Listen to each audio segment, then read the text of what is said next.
Ready? Go ahead. All right. Good afternoon, everybody. It's 2:30, and we're convening our meeting of the Montgomery County Board of Elections. And we have a quorum, so we can begin.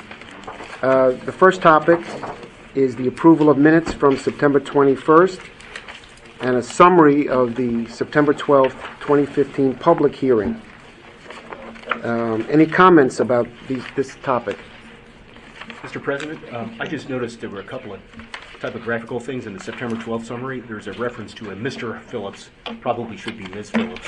I guarantee he wouldn't have been happy. Let's do the public hearing first. It's on page 3, and then there's I think there's a word. It says to Gaithersburg High School, but I think it should be next to Gaithersburg High School. It might be on page 3. Okay, let's do one at a time. We do the public hearing first.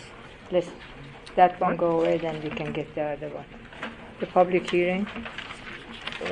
I don't see Ms. or Mr. Phillips on page 3. Well, maybe I have. Excuse me, David. We are doing Well, public hearing. you might have the. You're talking about the September 21st meeting. September 12th. I think I was September talking about 12th? Yeah, September Bottom 12th. of page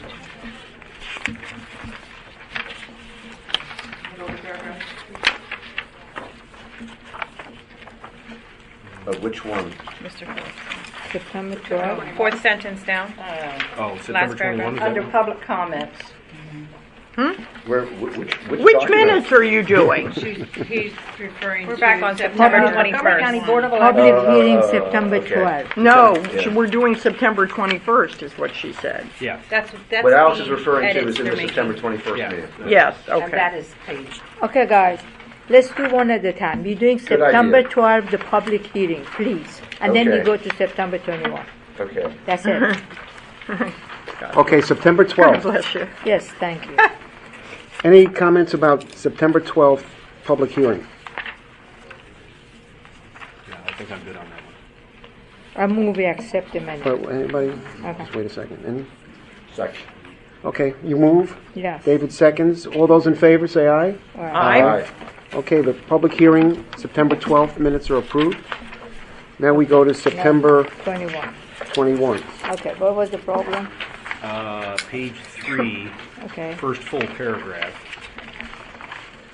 Midway through, there is a reference to a Mr. Phillips. Okay, that's page 2. On the hard copy, it's the bottom of page 2.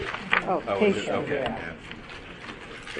Yeah, but I said Miss Phillips. Right. Oh, Miss Phillips, okay. Change, you got that? Anybody, anything else? I had a question and possibly a comment. The discussion of the early voting centers, the minutes are not written like they usually are for our meetings, in that they simply say that people spoke in favor or spoke opposed to the motion without indicating anything about what they said other than that. And I was wondering if there's a reason why these minutes would be done differently than our other minutes. I mean, this particular meeting. This particular meeting. Can I defer? Shall I speak to that one? Yeah, if you could. Our normal process for minutes, Lisa prepares them. Margie is the second level of review. In this case, Lisa prepared the minutes. I was the second level of review. And as I was going through my review, I felt that it was, first, I gave a whole lot of credit to Lisa for trying to consolidate, summarize the content of what everyone had said in their various remarks in favor of or in opposition to the minutes. I was finding it difficult in balancing Lisa's summary with my memory to be confident that we were hitting everything that you, as those who were speaking, would have thought would have been the salient points of your statements. I went back to the audio. I started trying to work over Lisa's work and trying to make sure that we captured the salient points that everyone had tried to make. And it was an extremely difficult thing to do from a staff perspective. It's difficult for us to summarize without giving the full text of what you had to say and be confident that it's an accurate reflection of the points you wanted to make. Short of doing a full, effectively transcript, I made the strong recommendation to Margaret that we go with just the more brief minutes there, spoke in favor of the amendment. The minutes reflect detail where it was informative, detail that was what staff was providing in a presentation. but where it was statements of arguments made in favor of one decision or another decision, I strongly recommended that we stick with the briefer version of the minutes. And so Well, that's what you have from staff. And we Go do ahead. have the audio on the Website. website. Marion?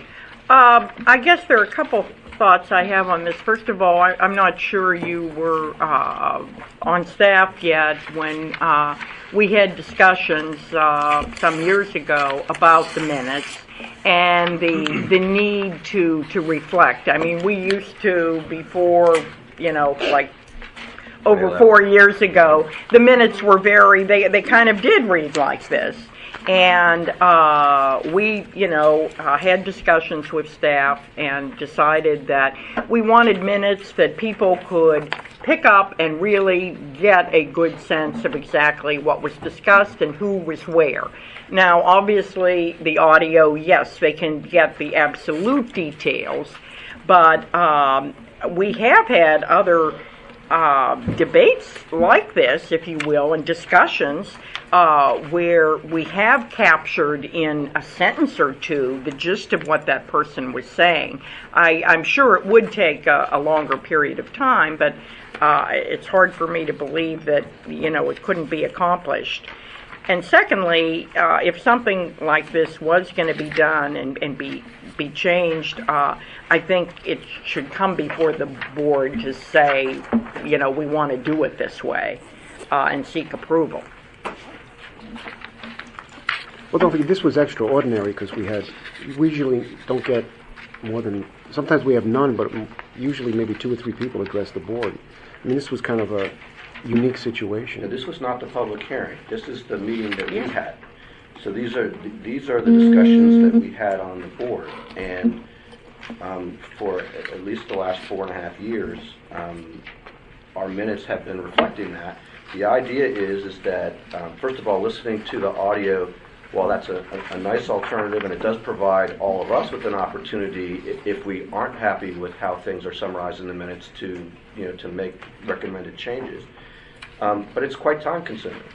And the idea should be that members of the public can look at the minutes and get a sense as to what the discussion was. I mean, in this case, there were a number of amendments about different early voting sites with pros and cons on each side. And all that we have is who spoke in favor and who spoke against, which I think is not terribly informative to the people who are reading, and is different both from our normal practice and from the policy that we adopted about the minutes in 2011. Is there a middle ground, like person's name and just a 1 or 2 sentence on the subject matter? Oh, yeah, I think maybe you could, capture the sense of their debate, the person's debate. Spoke in favor and, Following 3 reasons. Yeah. Yeah, maybe, yeah. Like Like public transportation, or some of Right. some of the issues that we exactly. John Doe was in favor of site A because it's A, B, and C. And then any of us, Something like if we feel like we want to, as long as we're being true to the audio, I think any of us can suggest more detail if we think that that's necessary. Ultimately, it's up to the board how to proceed. I did not have a comfort level with the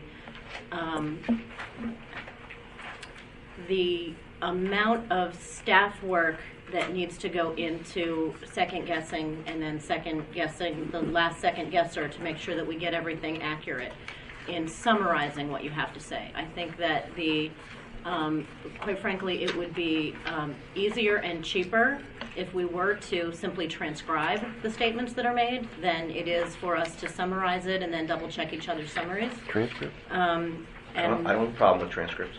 What does that cost? The state board does have an issue with that. We started doing a transcription, and the state board called us and told us to cease doing that And the reason, because they want minutes, not a so transcription. do we. So I then think what you're going to get from we're staff is back going to be to- longer, not All the shorter. motion If you is want to here. make sure it's accurate and that it captures all the various I'm not. points. I'm not bothered by that. I am bothered by just saying, that there was an amendment and that some of us spoke in favor and some of us spoke Okay. against. And basically, we're saying that over and over again, but not each conversation was the same. I mean, there obviously are differences among the Right. different sites. I mean, would it be that much to, like, as Gracie suggests, like bullet points? Like John Doe was in favor of Site A because of public transportation, senior citizens, and something, ABC, something like that. I think that is generally the approach that Lisa does take. And, if it's the sense of the board that this is not the way to handle it, then we'll go back to the original approach and we'll just... No, it doesn't have to be a whole Review this. paragraph. Just, John Doe said that he wants Site A because it's near a metro, a lot of senior citizens, and Because there were a lot of Something like specifics in some of the motions, Yeah. why we wanted them, why we We didn't. don't have to go to that detail, really. no, just a bullet I didn't say word by word, but at least topic. the topic of why we said yes and why we said no. And I don't know whose call that was, if that was your call, Lisa's, but It was Lisa, it was okay. my I recommendation. just want to make it clear. It is we more tabled the time minute. consuming to summarize than it is to transcribe. But we can go back and work that through again at the staff level. And I'm fine with the was one transcribe as saying- well, but if that's I am not too, but what the, and maybe we should do both, but if Margaret says that's not what the state board wants, then Maybe we should double check that that's still their view. But well, you want to table these minutes then? well, Yeah, we tabled them. I my, move we my only table the thought minutes. is that I think that it does raise questions for people if we have a different set of rules for these particular minutes, and given the level of public attention. So I would hope that we would do something close to what we've done in the past. I move we table the minute. Yeah, see if you can do that. Just bullet point. Then we- Excuse me. Yes. I don't think we want to table minutes. I think we're Right. going to lay them over till next month. Okay. Okay, Yes. Do I have a motion to lay these minutes over? for next month. Second? Second? All those in favor? Aye. All right. Okay. In terms of the agenda for today, what I'd like to do, since there's a lot of public interest, is move up the early voting sites issue. Now, I know there's some people that have signed up to speak on that, so I don't want them to have to sit through our meeting. Is that, the sense of the board is Yeah, okay? sure. We can move up the Yeah. early voting site topic? I'm sorry, move it up to where? Now. New voting system. Are you going to do public Well, comments yeah, first? now, yeah. I'm sorry, before public comment? No, or after, public comment? after. Okay, I'm fine with that. Yeah. In other words, I know there's some people that signed up to speak. I don't want them to have to sit here for all afternoon. Is that okay with the board? Yes. Okay. All right. So, Lisa, I know we had some people that wanted to sign up. This is on early voting sites. Correct. Well, whatever they want to talk about. Correct. So we have some people who called in advance, and that's Mr. Elbridge James. I saw him. No, I saw him. I thought I saw him outside. No? So we'll wait, and then Louis Porter. Come to the table, Mr. Porter.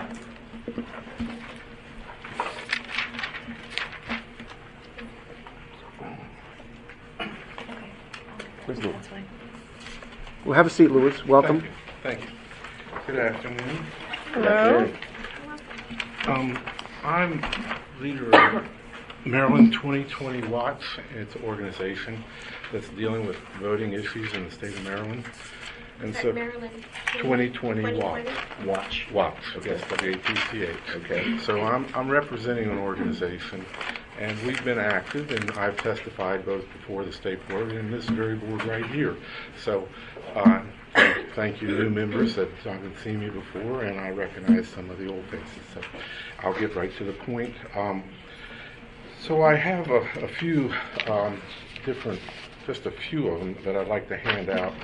Well, one thing I didn't say, we always generally like our speakers to keep themselves within about 3 minutes, if I they could. understand that. Ish. I understood that If if you're in charge of an organization, that sometimes you get 5 minutes. Now, Well, has we're that not been- going to. You're has not that going to been- drop through the floor. Okay. Don't worry about it. Okay. Well, I'll be as brief as Thank possible. you. Okay. But I have some flyers that I'd like to hand out first before I even get started. Is that possible? Sure. So, just. So, questions that I have that are really significant to me, and mainly I'm going to start with the premise that from your position of this whole process of early voting sites being sent back to you to decide, I recognize and I want to capitalize on the fact that this is political, and I think it's time that you make a stand, and I think it's needed. I think the information that's out there has all been debated and hammered down in a lot of ways, and that the public needs to know from the opposition side as to the stand, because I think the COMAR regulations that were submitted are biased, as you will see in the map that I have before you, and you may need to share that, shows that the very areas that you do not want to have coverage in are the very Republican areas of the county. And I have access to media, with the mainstream media now declining like crazy because no one trusts them anymore, and a lot of the internet media on the incline. I would like to have the opportunity to present that information out to the public in general. And unless you make a stand here, it's going to be a little more difficult. So do not ask to try and settle this by agreeing with the Democrats on this aspect. Try to answer this by taking a stand that it is abusive to the Republicans in the county by the absolute absurd type of overlaps that you have by districts. So I'm just getting started with questions, with things that I see that need to be presented. I didn't know that this would be a good fight, but I welcome this fight. I would like this fight from Maryland 2020 Watch side, and unless I have the support of the Republicans on this board to bring this kind of information to the forefront of the public, it's going to be difficult for me to really explain. Even though if you decide against that, it's fine, it's your prerogative, I will still use this information based off of the racial policies, the attacks that were made both to you. I was at the county council when you were ambushed, and I feel for you. I think that was totally absurd by what the county council did and the racial attacks that they used. So on that premise, now a few questions that I have that I'd like to address. The early voting sites only deals with 5% of the population. There's 9 polling sites, early polling sites. There's 9 days to vote in those early polling sites. How many machines do you have in each polling site per site? And so when I did the math of who voted, I came to a conclusion that mainly, and I have to really run these neighborhoods again, you have 1 voter per minute. 1 voter per minute. And I'm like, so the arguments that I heard at the county council was that, well, we need this because of the population is so great in the lower county. And I'm like, one vote per minute. You got 29 machines, maybe 15 machines, maybe 1 vote per minute, and you need that kind of landslide that you completely ignore the more Republican districts of the county. Now, the second point that I'd like to bring up is, and I'd like an answer to that question. I would like you, Mr. Shalek, if you could write an answer to how many per machines are voting per minute, and would you submit that to my organization, Maryland 2020 Watch? I would like an answer to that question, because I think that is germane to this argument that you're having here. Now, the second thing is that looking at the tuning together of the early voting districts in an absurd sort of manner, all in the lower county, there is a huge overlap that goes into other counties, Prince George's and Washington, D.C. In that sense, that's absurd too. The polling sites should be more fairly distributed up through the county to represent all the citizens of Montgomery County. So I would appreciate if you would see to it that there is some consideration being played out in this other aspect to take on all citizens of Montgomery County as opposed to just a few and platooning them together in this lower part of it. Okay, and then I have, let's see, that's my time. That's my time. Yeah. Okay. It's 4 minutes. That's 4 minutes? Okay, very good. Well, you can see where I'm going with this in my closing. These are very important informational things. The sheet that I don't have with the demographics spelled out is that one right there. I show you how 5% in the total. Just look at that and come up with a figure for me, if you would, please. I think that would be very helpful. Do you have any questions? No, I need your contact information. You have a card? Okay. I'll get it to you later if that's okay. Okay. Okay, I'd rather not. We'll respond in writing. Okay, Can I thank ask a question? Sure. I was just wondering, where is your organization located? in Montgomery County. In Montgomery County? Yeah, oh yeah, I'm sorry. I've lived in Montgomery County for 57 years. So I'm 63, and I've been a resident of Montgomery County. And to that point is just, Montgomery County citizens, I think they're a little bit wayward, but they're very good people, generally speaking, especially the old schools type. So I think if they were to understand this argument that I'm making, they would see the unfairness that's being played on them. Just one more quick question. Oh, quick. Sorry. Sure. And how many members does your organization have? A number. I don't know the exact count. My organization is by volunteers, and we've been operating very well as a volunteer organization without taking any donations. Thank you very much. Okay. Thank you. Thank you. Holly Joseph?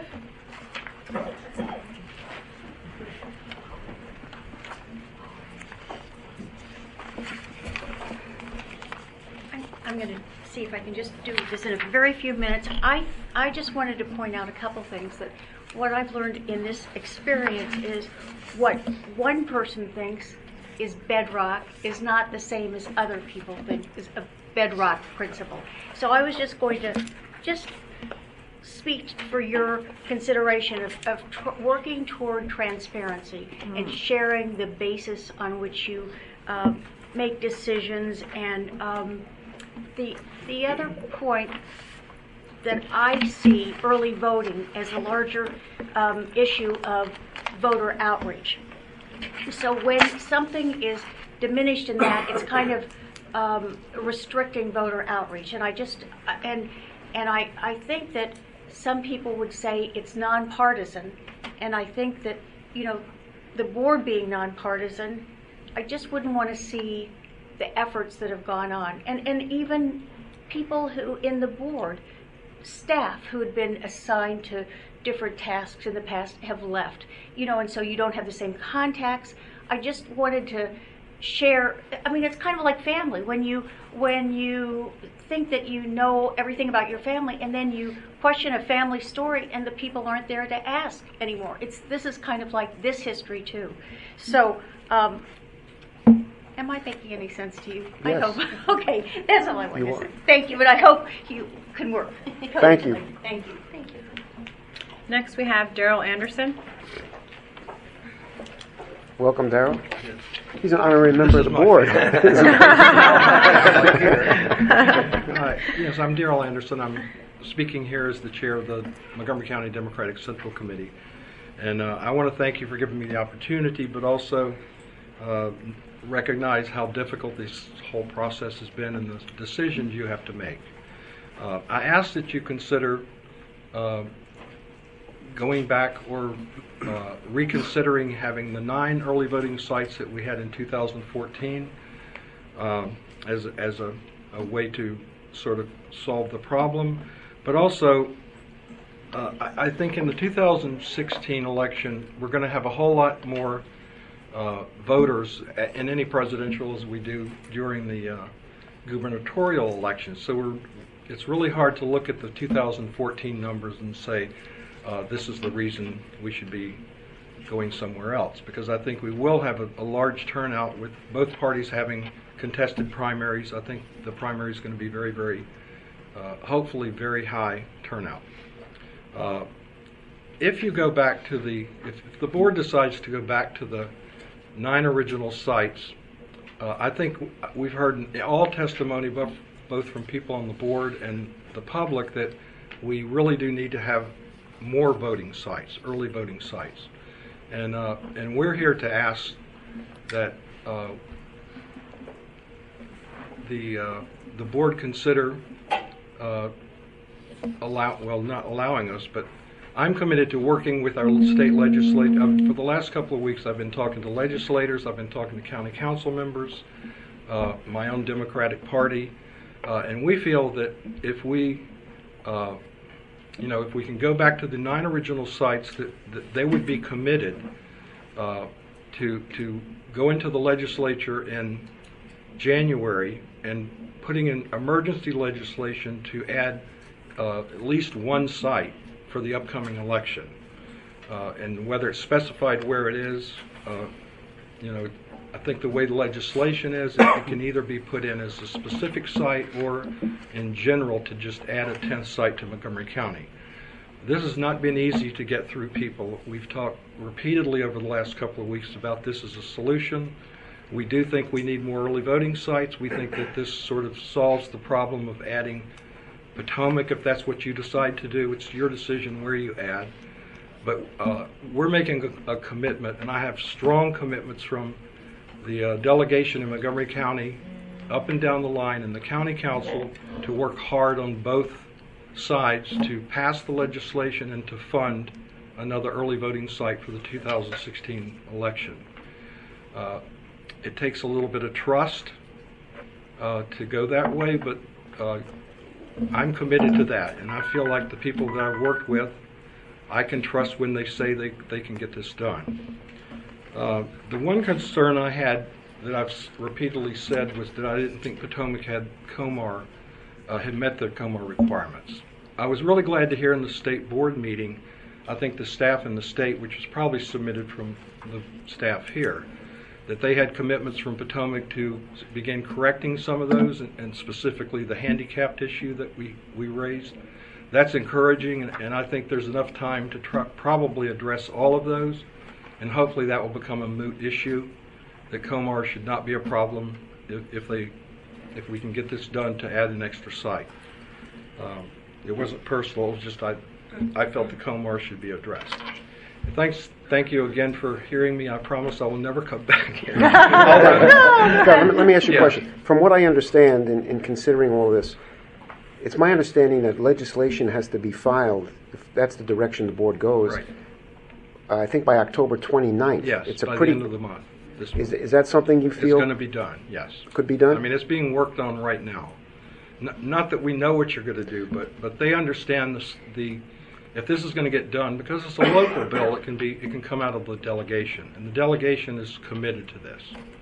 It will be done. And they're aware of the deadline on Yes, it? and they understand when they have to file it at the beginning of the session, and we also understand. Does the bill have to be filed by October 29th? That's my understanding. Okay. Pre-filed. Pre-filed. I'm sorry, not filed. Okay. Yeah. David? I hate to disagree with Mr. Anderson, but I'm not sure that this bill has to be filed as a local bill, and there are some advantages to filing it not as a local bill that we can discuss if we get into that. There's also talk about doing it as a general bill, so that not specifically for this, but so that other counties could also add if they reach a certain level of voters. Pretty much the way you added the ninth. The ninth was added here through special legislation. Thank you. But we're certainly we're making that commitment to push this through, and I'm speaking now for the delegation, and the county council has assured us, because there's that other half with the county council.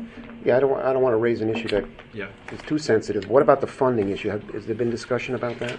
Yes, the 5 calls. I kept coming back to them and saying, no, there are 2 parts to this. We need money it's wonderful to pass it, but we need the money. They've assured us they will get the money, and both on the county and the state level. And I heard just before the meeting there's some other letter you're going to be presented with about county funding, but I don't know that. Well, Mr. Anderson, I appreciate you coming before us. We may be calling on you to do some heavy lifting. I'm committed to this, I promise. This is something I will not walk away from, and the party will not walk away from it, because we feel that all along we've been saying we want more early voting sites, we want more voters to vote, and that's the commitment, and we have to stand by that commitment. And if we could have 20 sites, we'd take probably 20 sites, but then we have to staff them. That's for the elections. But at least this little piece, I can guarantee that you will see us do visibly everything we say we will do. Thanks, Darrell. Yeah. Appreciate it. We have Adam Fogel.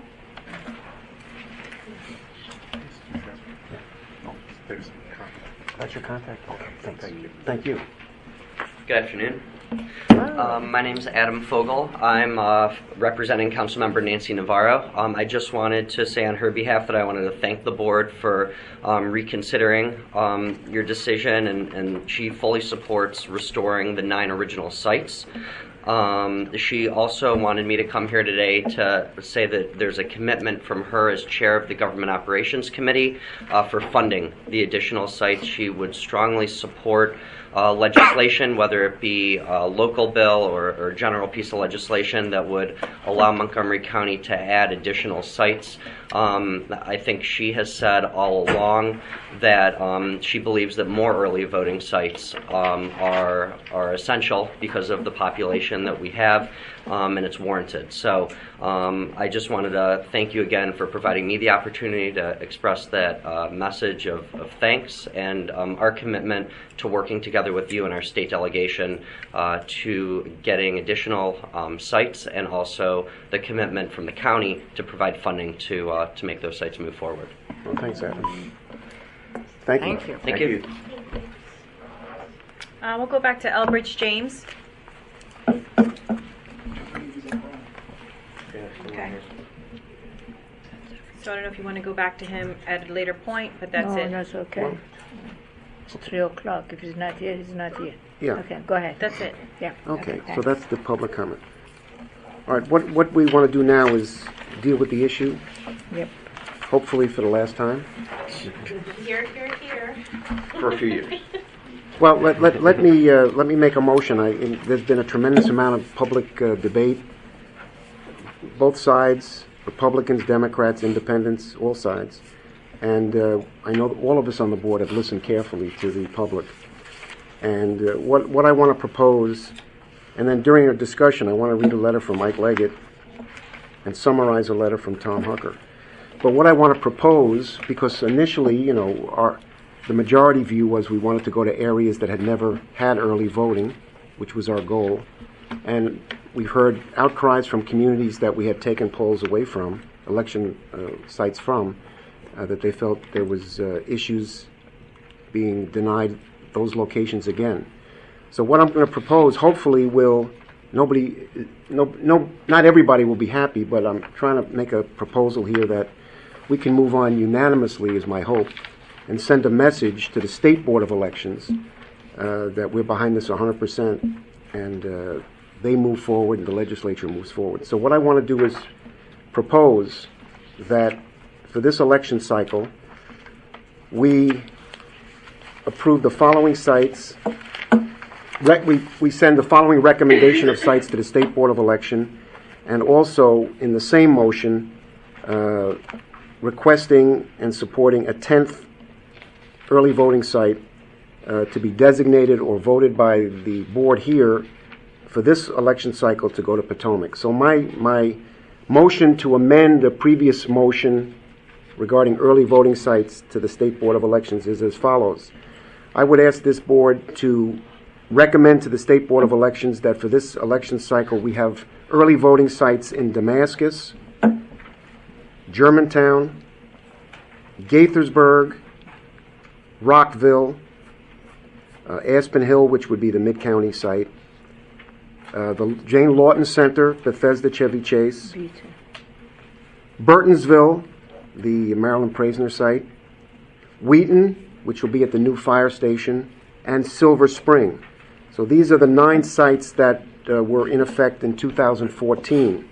In addition, within the same motion, I would ask this board to urge and to support the state legislature creating a 10th early voting site for our county, and that site for this election cycle be designated for Potomac, Maryland.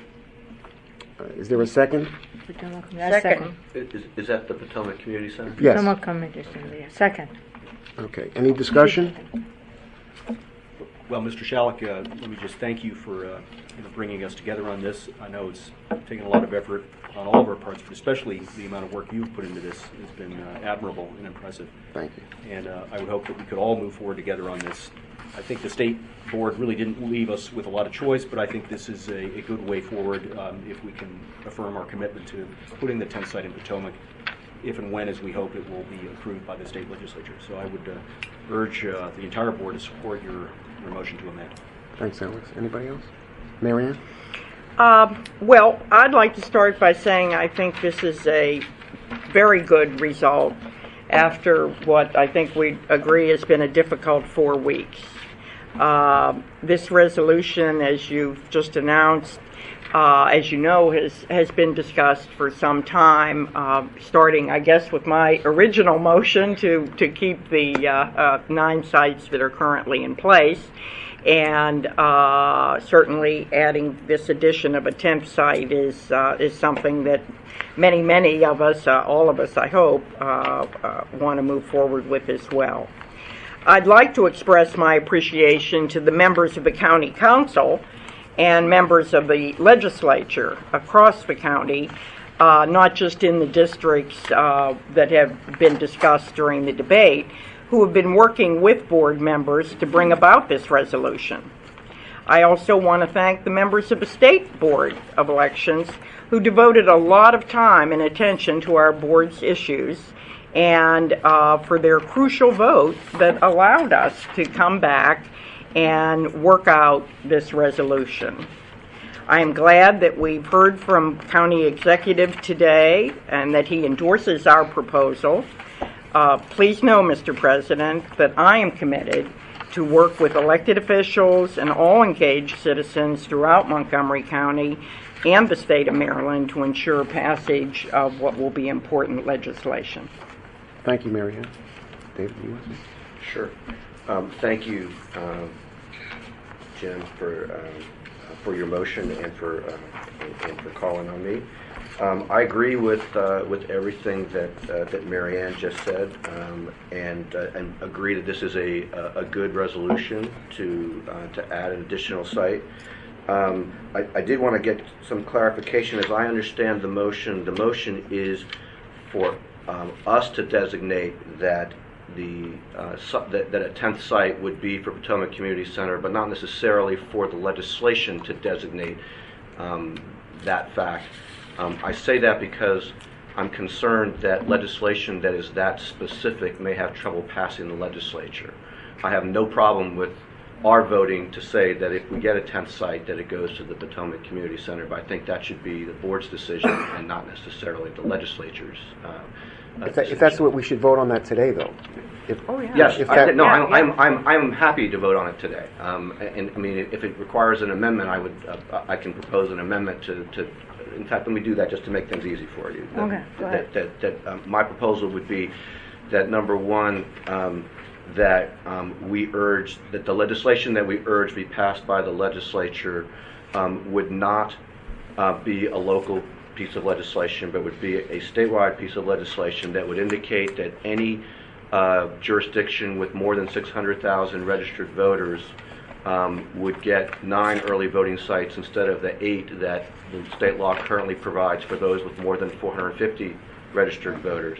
Does that get too far afield, though, David? Why are we going that far? I think we should keep it restricted to Montgomery County. to We have a Montgomery clear County. objective in what we're trying to achieve. You don't know the state. Is there another jurisdiction? I don't know. There is no other jurisdiction that has more than 600,000 registered voters. And what I'm suggesting, and maybe we don't need it to be that specific for this piece of for us to vote on, but what I'm suggesting to you is that a piece of legislation that is earmarked to provide additional services for Potomac, Maryland, would not necessarily be a winner in the state legislature. Oh, but what about a 10th site that we designate for Potomac? That is precisely what I'm talking about. I'm talking about. Doesn't his amendment say that? Isn't what the chairman said in that Yes. cover that? I think it does. I believe that what the chairman said was that in the same motion he wanted to require that the 10th early voting site be designated for 2016 for the Potomac Community Center. I'm willing to vote for that as a board. I just don't want the legislation to specify that.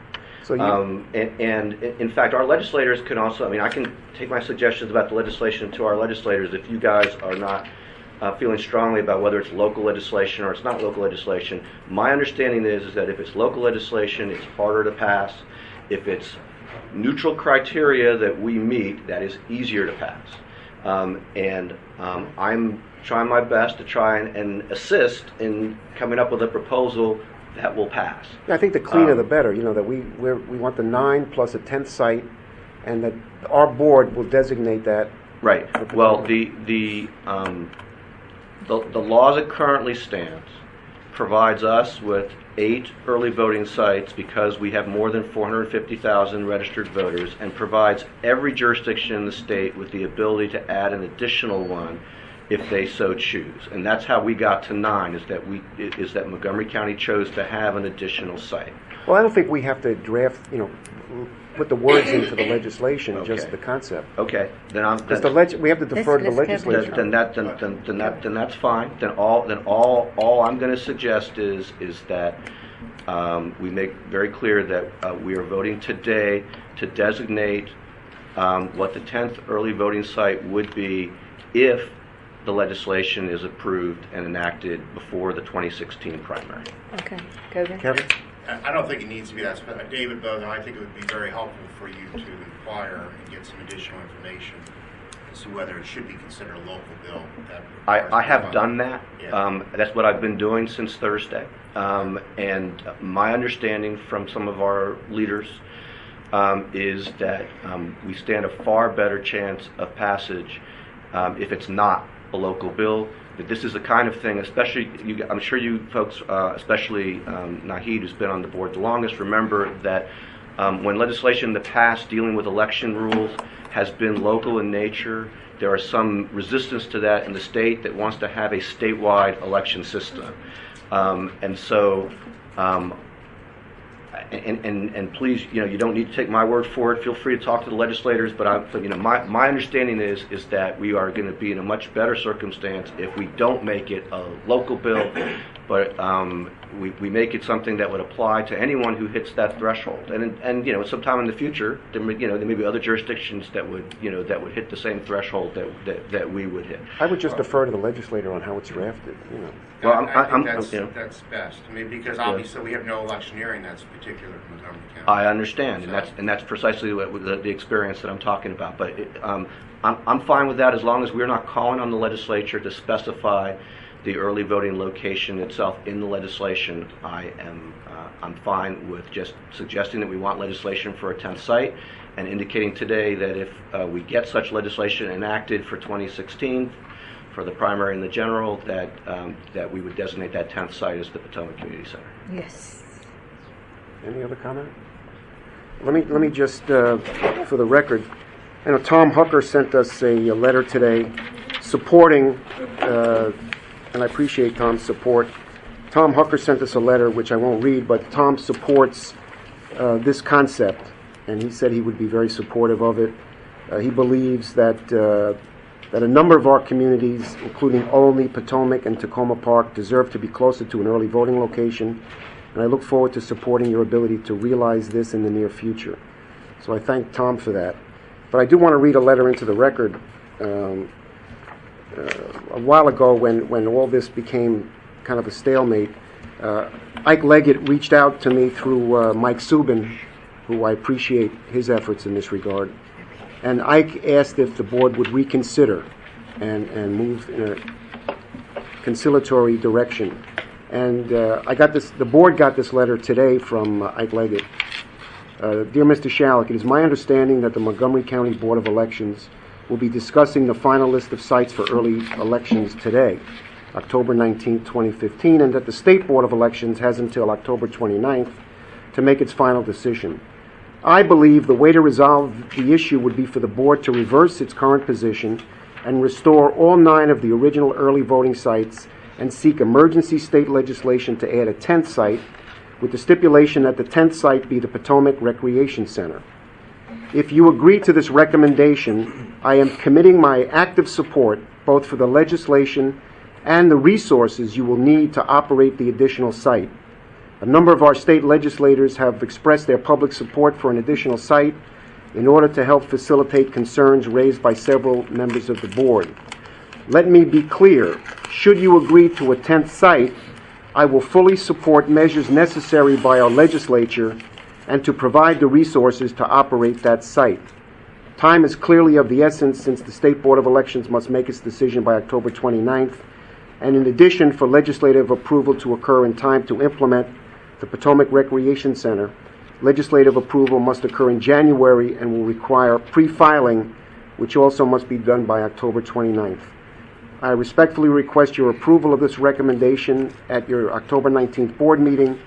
Thank you for seriously considering this critical recommendation. Signed, Isaiah Leggett, County Executive. And publicly, I want to thank Ike for joining this effort, as Darrell has joined and the majority has joined, and I'm hoping that this will move us in a different direction. Gracie first. Very briefly, Mr. Chairman, I just, although these have been some trying times in the last couple of weeks, I want to thank Councilmember Navarro and Councilmember Tucker for their efforts in helping us with the resolution and assuring that we're going to have the financing too, and so on. But thank you for your efforts as well. But I think this has brought the communities talking about voting, which is, I hope, something that we continue talking about, the low turnout of voting, access to voting for seniors, for different demographics, and so on.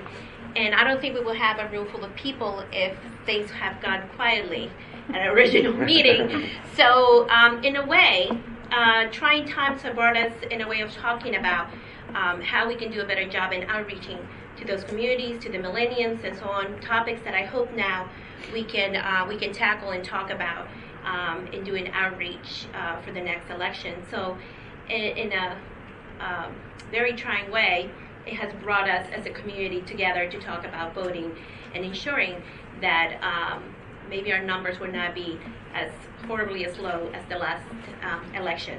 So for that, I thank you. Thank you. David. A couple of things.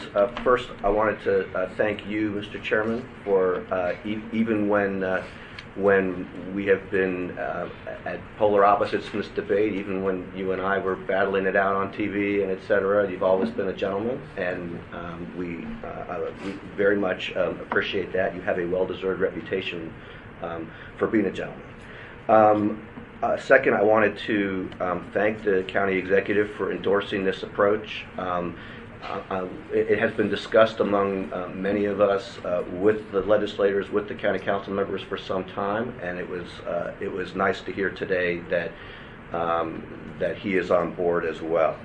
I do think that it's important. The county executive's letter talks about his support for providing resources and for the legislature and all of this, but I do think it's important, since the county council are actually the ones who provide the resources, that Mr. Hucker's letter be included in the record. Yes. And so, if it's okay with you, Mr. Chairman, either I or you could read it into the record, but I do think it's important. I want to make sure that our council members know that we fully recognize their role in providing funding for this approach. This is Councilmember Hucker's letter. Dear President Shalek and board members, I appreciate your receiving public comment as you consider a new recommendation for locating early voting centers in Montgomery County. Over the last few weeks, we have seen thousands of residents express concerns about the decision to eliminate early voting in East County and Bethesda and inconvenience thousands of voters.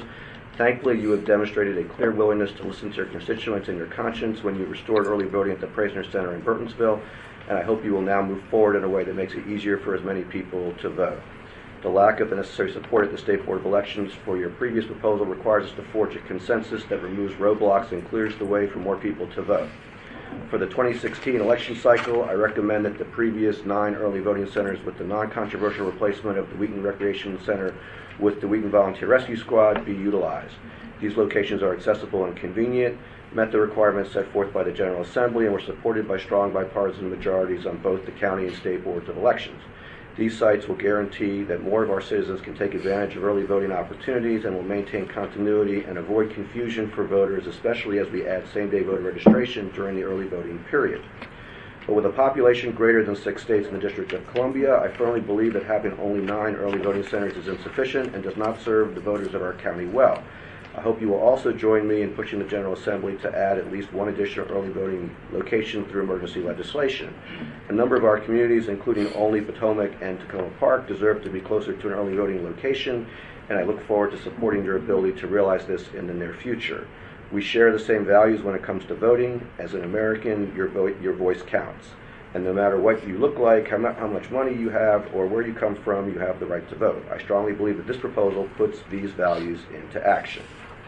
So I'm pleased that we're at the point where what Councilmember Hucker was asking us to do in terms of forging consensus, we are on the verge of doing. And I am glad to hear that. I also, as Marianne indicated, I feel as well, I will be doing what I can to assist in getting the legislation passed and as well as in getting the resources that we need. Thanks, David.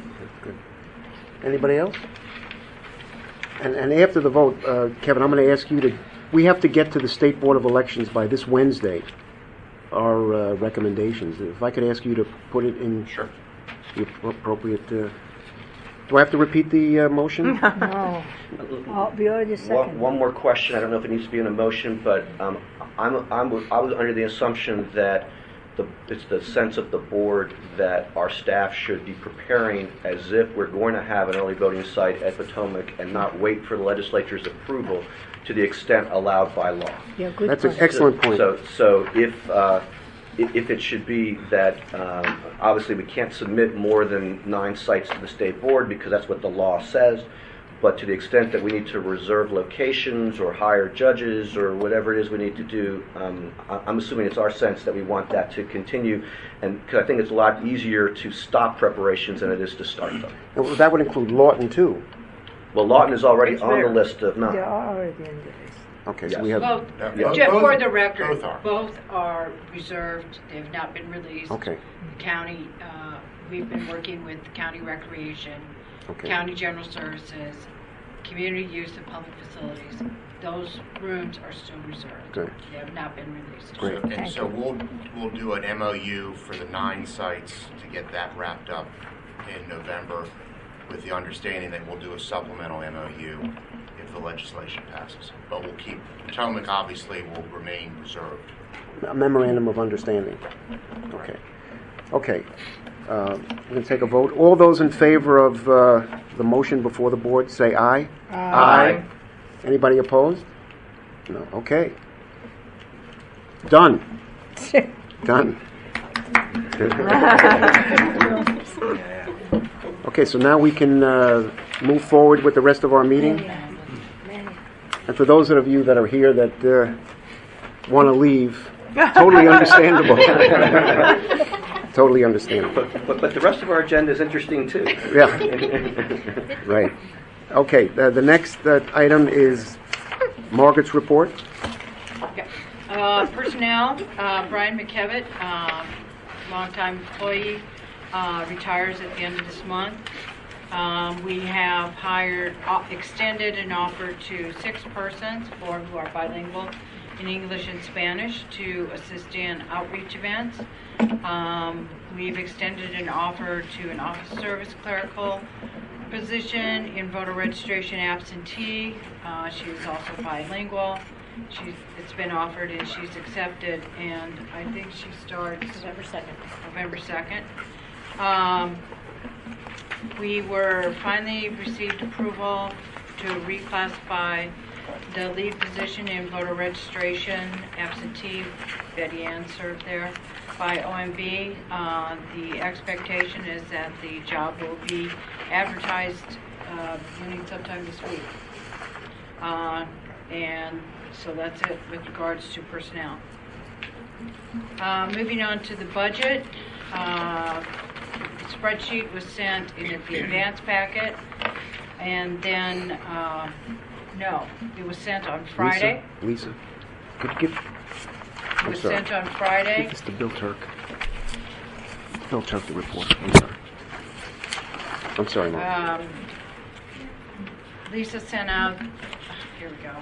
Lisa sent out the budget spreadsheets on Friday for FY16 and FY15. I discovered on Sunday that I had the wrong version. I sent out another one on Sunday for FY15, and additionally, Margie prepared a report to the board explaining the journal entry process that was utilized to pay for the expansion of the warehouse, as well as payments for the early voting system, and that was sent out last week.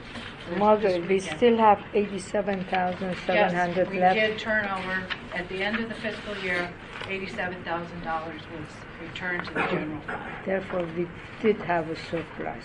Yes, as We far as I always- can tell, we did have a surplus from FY15. Isn't it a shame? No. But you it's could use it for prudent outreach, you use. could use it for other. No, I could not use it for anything else. I had to use it for those items that needed to be purchased for FY15. If we had known in June that we were going to have a surplus, could we have used that money to pay the rental fee for the Weed Rescue Squad? No, because we didn't have an MOU with them. If we had an MOU with them for the 2016 election signed by end of June, could we have used that money? I mean, it would have saved the taxpayers $20,000 or more dollars. Would we have been able to do that? If the board had made that decision by the end of June 30th, yes. Yeah, but if we knew that, because you keep saying that we still have bill coming, we still have until December, then first you said September, No. then you said until the end of December we should spend this money or something like that. No, we said that the funds had to be expended by June 30th, and that there was a delay in terms of other departments billing back to us. But we turned back $87,000. And yes, if the board had made the early voting decision in advance and we had been able to execute a lease between this board and the Wheaton Rescue Squad, because it's billed in two separate segments. The first bill, I believe, will be $13,000, and the second bill, we would have been able to pay for $13,000. Well, is that correct though, Margaret? Because you'd be paying something out of the next budget cycle out of last year's budget. Yeah, that's a good point. I don't know that that's a correct statement, because Margie, that issue has come up before, and Margie has pointed out that it has to be paid out of the That's out of correct. the correct budget. I would have to get clarification from the OMB. So what else we could have used the money for? We return. Outreach, perhaps, on the new I'm- election system? I'm asking. If the money isn't expended in FY15, you cannot spend it. No, I understand that. So- But if we would have put in the budget for a large amount, like, for example, we always struggle with the outreach or the marketing fees to, like the new voting system, if we would have a larger amount in our budget. My ability to transfer money from one fiscal year to be spent in the next fiscal year is limited by the process that OMB... No, I'm not talking about from one year to the other. I'm talking about that year. If you have said, we're going to need X amount of money for marketing, like $20,000 is not enough for all the marketing for the 600,000 registered voters we have in Montgomery County, for example. And you would have said, we're going to ask for 40,000, we only got 20, but could you have added more money? Well, If we I had think what she's received saying, equipment, we didn't even have equipment until September 1st. I mean, I don't know what I could have marketed. well, That was I my think question, like, if what we could can you have? purchase things in Right. that fiscal year, Yeah. you can't earmark it moving Right. forward, but if Right. we could that purchase some year. items, then I think you can do it. And one of the things I'm hoping with Like Naheed these and I chairs. on the budget committee is that we're going to look earlier on, or later in the fiscal year, in this fiscal year, but earlier in the process before we get to the deadline of the fiscal year, to see how the numbers are running. What does it look like in terms of, excess, and then make some decisions where some things could be purchased. So that's what Yes, we're that's my committed to question. doing. That was what my question was. Like, what can you do to get to that point? And you just answered. At least this reporting is correct. That, for example, Kevin didn't get paid $100,000. And that's a great example. And I just wanted to thank Nahid and Marianne for pointing out this problem. I'm very concerned by the lack of transparency in the budget process. And were it not for the work of your committee, we wouldn't have known that the amounts that were in the budgets that we get every month are not the amounts we're spending. Legal fees is a very good example because it is something that members of the public understand and look at. And it's not that Kevin isn't worth every penny that we pay him, but we're not paying him nearly as much as that chart said that we were paying him. And to me, I don't see how we can have any kind of a rational role in the budget process if we don't know what's been spent.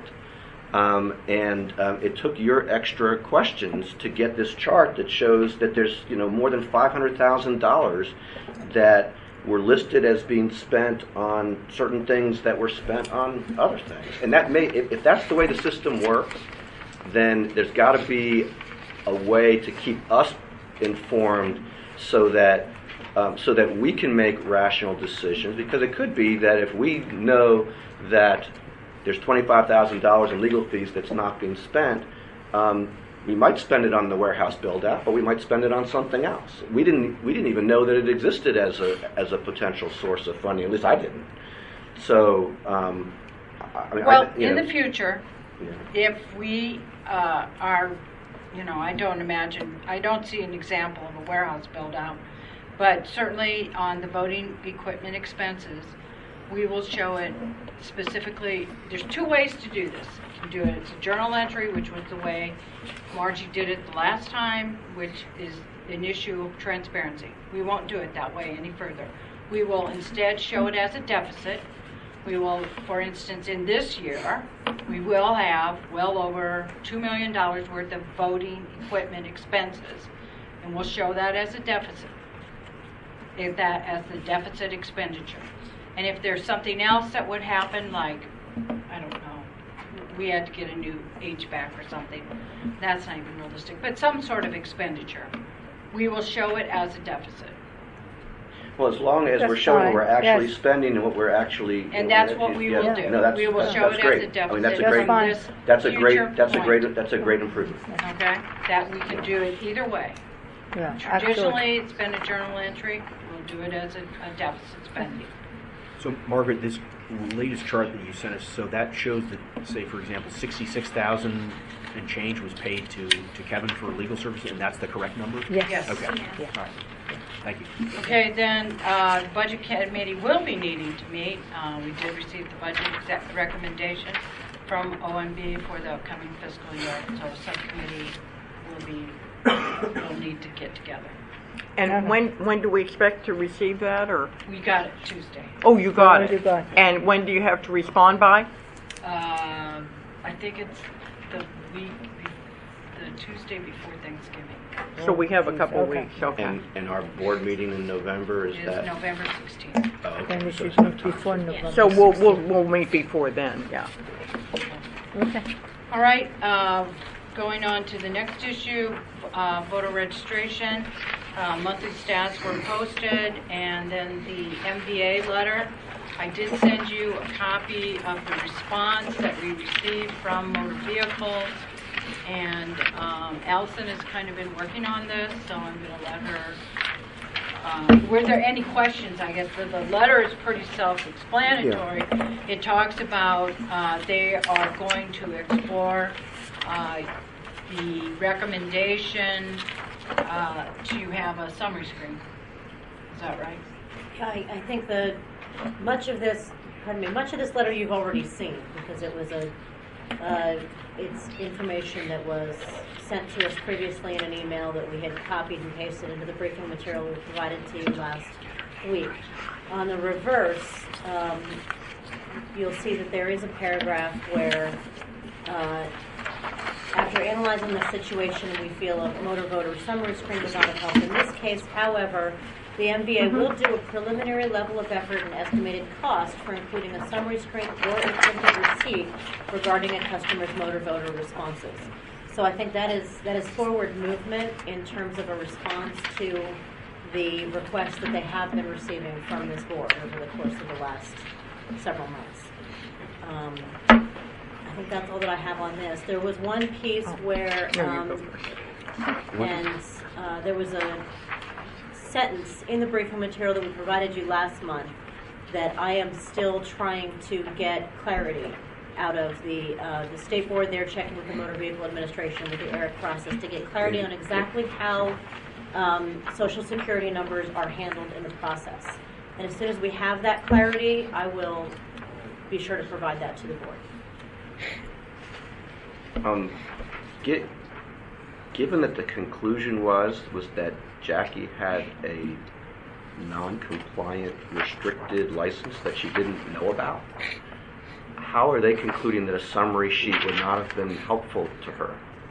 Because Jackie obviously can speak for what's helpful to her, but I'm guessing that if a summary sheet had said that would have been a red flag that there was something to do, as opposed to you're just showing up at MBA one day and being told, we have you down in this in the status. I thought the same thing. It's great that they're looking into what it would cost, but I guess I'd kind of like to understand what they're thinking when they say that we feel a summary screen would not have helped Ms. Phillips. I thought it was a weasel sentence. We're thinking about looking into whatever it says. I can't speak for them. I can just tell you what we've received and how that relates to what we've done.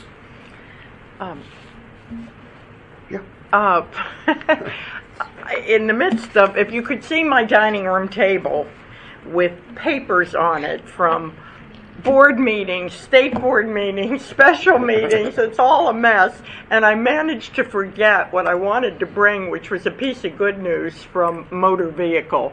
I went to renew my driver's license, all ready for, whatever craziness I was going to find, and the first thing they did was to hand me this sheet of paper that is, and I, whatever you're coming in there for, you get your number and you get this piece of paper, and of course you've got an hour to sit and wait, so you read the piece of paper, and it clearly is marked, motor voter, important election, voting information you need, all highlighted, and talking about how you're going to be asked these series of questions. And to be sure, if you aren't, that you raise the issue, that, you want to check your voter registration. I was like, wow, did they know I was coming? The badge has a wonderful effect. It was really, and I managed That's new, Mary Ann, since I went 3 months ago. Yes, you didn't go that long ago. Well, I will, clearly when I go home tonight, I'm going to put all these papers in order and file them, but I will pull that out to bring to the next meeting, because I thought, I've got something good I can say about motor vehicle administration. I have a quick question on this. Audit said that one of the major issues was that the State Board of Elections records did not have a driver's license number for you. Because if it did, it would have probably matched, and this would have been a moot point, is my understanding. When she registered to vote originally, at that time we did not attach a driver's license to the application. Right. So she registered to vote 1,000 years ago. Like 60 Yeah, 60. at least. Okay, and she. No need to put that on the record. At that time, you did not require a driver's license or a social security number. It was only in the 2000 when the Help America Vote Act came into. That we started doing it. We started in order for Maryland to comply We added the last 4 digits, well, your driver's license, state ID number, or your learner's permit number, or the last 4 digits of your Social Security. Now, different states, some states, strangely enough, New Mexico will also take your passport number. So to prove, but you know, it's different states can tweak it as they wish to apply. When I went, you had to have your birth certificate with you. That's it, right. So I'm just wondering, there's so many people in your Age bracket. Yeah. That But mine also had me as an alien. No, they didn't have you as that I'm sorry, person as a should what? not have said that. As a You were what? not, you were, what you did not need was the real ID requirement. So, and we talked When they about, gave me we're back, not for but when they purposes. gave me back my new driver's license with the right name on it, it was marked alien. It had little squiggles going around the outside as he showed And, it. you know, the last thing we do is I didn't try exist and I was an alien. to defend another agency because I don't know their inner workings. But Right. but the fact of the matter is that you're a registered voter under one name. You have a different name back then, however, driver's license. No Social Security number was able to be matched to the Social Security Administration because it wasn't a clean name match. Yeah, Which is but goes back to the, she's the hardly the name only- standard. She's hardly the only person who doesn't go by her first name. The reality is I that mean- there's a lot of people like Yeah. who have a voter record and have a motor vehicle record, and the two are not connected. So That- my- Right. my there are We question- run significant into this number of problem people. all the time with Yes. petitions. Alita can talk to you. Oh, what am I talking about? This Kevin is the can. map. Yeah. So my question is, can you go in there and amend your, like, can you change your voter registration and add your driver's license? You can go But- into our We asked you website, to. yeah. But the problem is that when you go to register, when you go to get your driver's license updated, sometimes they'll fill in information that you otherwise didn't have in your, as you registered to vote. And the problem, of course, then is when you sign a petition, you have to sign it with your full name or your surname of registration. So some people don't, because it's been corrected. And the thought process, I think, from SBE is that the more information they have, the better they can try and locate and determine the correct person for voting purposes. But because of the statutory requirement on how you have to sign a petition, it sometimes it renders the signature not eligible recognized. because it doesn't meet the requirements under the election law article to be a valid signature. So even if the driver's license is matched, if you sign with your first name and, like for example with Jackie, if she were to sign the petition Jackie Phillips and her license matched with this, but she's registered as Mary Jackie Phillips, Would not count. it will not count Because the requirement for the petition is that it has to match. perfectly. Yes. Homeland Security, they told me, is when a lot of this stuff came in. Because I've been in and out of the country with what is, some people might say is an invalid passport. My passport, Social Security, and driver's license, none of them match. And I've been, Well, your passport would always permit, as a bona fide passport, that's a separate animal than your we talked about this at the last meeting. You used your driver's license to fly, and according to TSA, because you didn't have the previous driver's license was under that nobody's ever stopped me from I doing know. anything except for my titanium knee. And it's just because everything I've got, as it turns out, when I look at them, has different names on it. And nobody's ever stopped me until the driver's license fiasco a couple of months ago. So it's done now. So thank you for taking care of it. Thank you for asking questions. Good luck to all of you who have to go to the MD. I've I got was 3 gonna more ask. years. So if I'm a registered voter who is privacy sensitive and has not given the Board of Elections my driver's license number, is there any benefit to that voter to doing so, or is it merely to double and triple check that they're the same person for voting purposes? I mean, what is the purpose if you're an existing registered voter who was not required to provide your driver's information when you registered? Right. What is the purpose of, at this point, do they need to do anything? I assume they can vote just based on being on the voter registry. Right. Their grandfather, Yeah, right? right. You don't need to do anything. No. But the thing we're talking about is in terms of the names being changed. For example, when I registered to vote, it would have been Kevin Karpinski. I didn't use my middle initial. But when I went to MBA, I would put Kevin D. Karpinski, and that additional information could be added to the voter roll. So if I were to sign a petition, then if I sign it Kevin Karpinski, that's not going to count, because that's not how my name appears.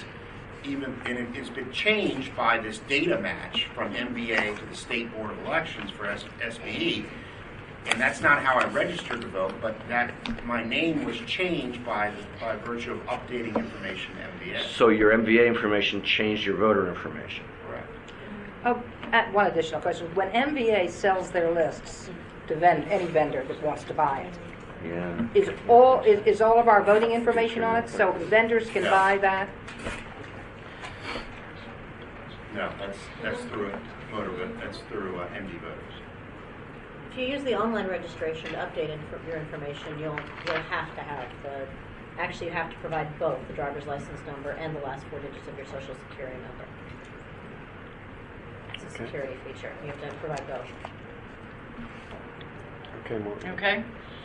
State Board of Elections, obviously we're focused more on the voting equipment, but Allison and I did meet with State Board staff related to the regional reporting sites.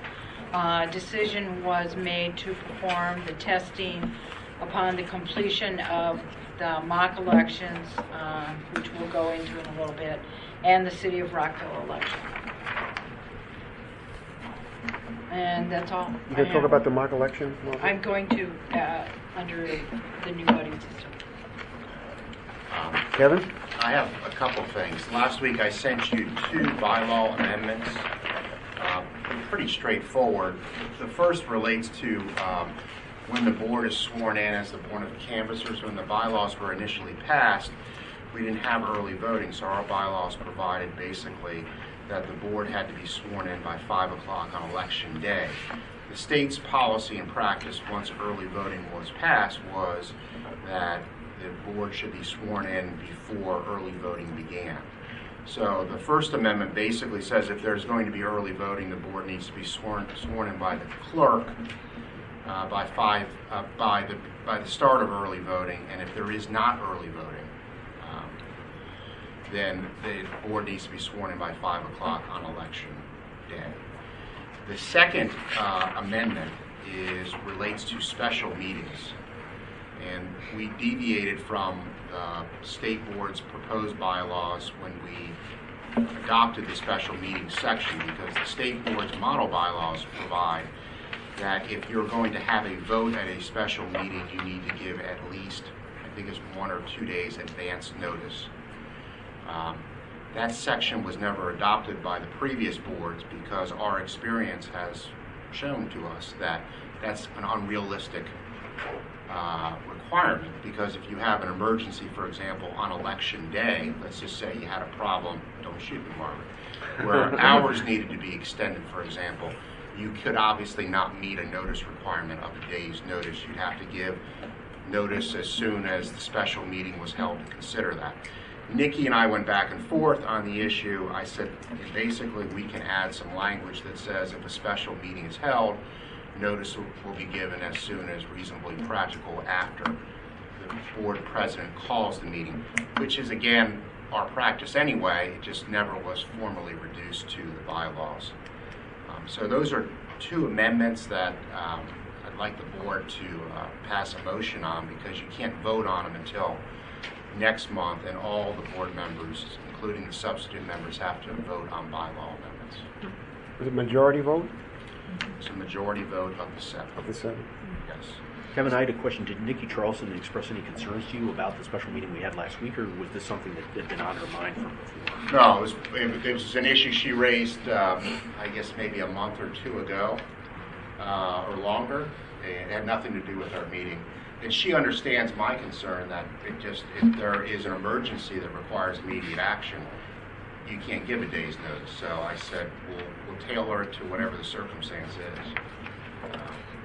And she was fine with that. So what do you need from us now, Kevin? A motion to basically introduce these two amendments, which we will then post on the website. You will hear comment and you will vote on next month. Is there a motion? Somebody want to make that motion? Mr. President, I move that the proposed bylaw amendments laid out by Mr. Karpinski at today's meeting and shown to us in textual form in advance be laid before the public for a adoption by the full board at the next regular meeting of the board. Is there a second? Second. All those in favor? Aye. Any opposed? Okay, thanks, Kevin. So the next issue, and given the hour, maybe this is something that we should take up at a more attractive discussion next month, but I sent you a lot of paper on Section 203.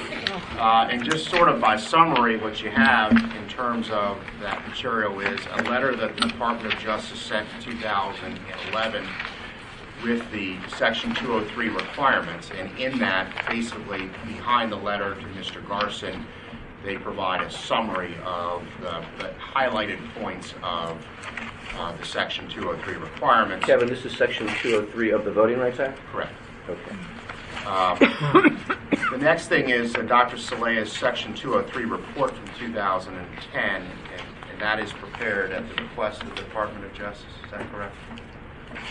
The third is an executive order from Mr. Leggett encouraging the county and the board to increase its voter outreach efforts. The fourth item is information regarding the voter empowerment and outreach committees, which I think Roberto can discuss if you have any specific questions. And the fifth is the consent decree that was entered between the Department of Justice and Passaic, New Jersey. And Margaret, you can fill in the blanks because this predates me, but my understanding was that in 2002, the Department of Justice said, based upon the census data, Montgomery County was subject to the requirements of Section 203 of the Voting Rights Act. And what does that mean? Well, that means that based upon the census data, more than 5% of our population are members of a single language minority with limited English proficiency, and that the illiteracy rate of that group is higher than the national average. Based upon the census data that was collected, the board began efforts to comply with Section 203. The Department of Justice never entered into a consent decree, but basically said, here is a consent decree that existed with another jurisdiction. You all need to go out and do these things. And my understanding was that in 2002, that process began and has sort of evolved ever since then. As you hear Roberto talk about, there are a variety of voter outreach and voter empowerment programs and committees that meet to try and provide awareness to all voters, but also to not only the Hispanic community, but other communities within Montgomery County. The gist of it is basically all communications, voting material and voter registration material needs to be translated into, for us, Spanish, but for other jurisdictions, there are different languages at issue. And then obviously the other thing that's really the biggest thing is that we need to have Spanish-speaking election judges that can assist with voter registration and as well as on election day. It's a lot of material. Are there any specific questions that I can answer? I have one. My understanding is that our website is translated by using Google Translate, and that there are times when it is not the best source of information as to proper translation. And I was wondering how difficult it would be to have a Spanish-speaking person do the translation, or at least check the translation, rather than simply relying on Google Translate. Roberto, do you want to, we've gone through this numerous times, do you want to talk about this could you come forward and discuss the translation issues?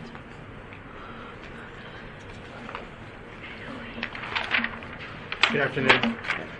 So with the translation issues, we would follow the procedures as stated by the county, and the county uses Google Translate. One of the concerns is the time needed to translate the materials as they materialize. It is as Graciela knows, when you translate documents, it's not something you do within an hour. Right. So you have to have time and staffing.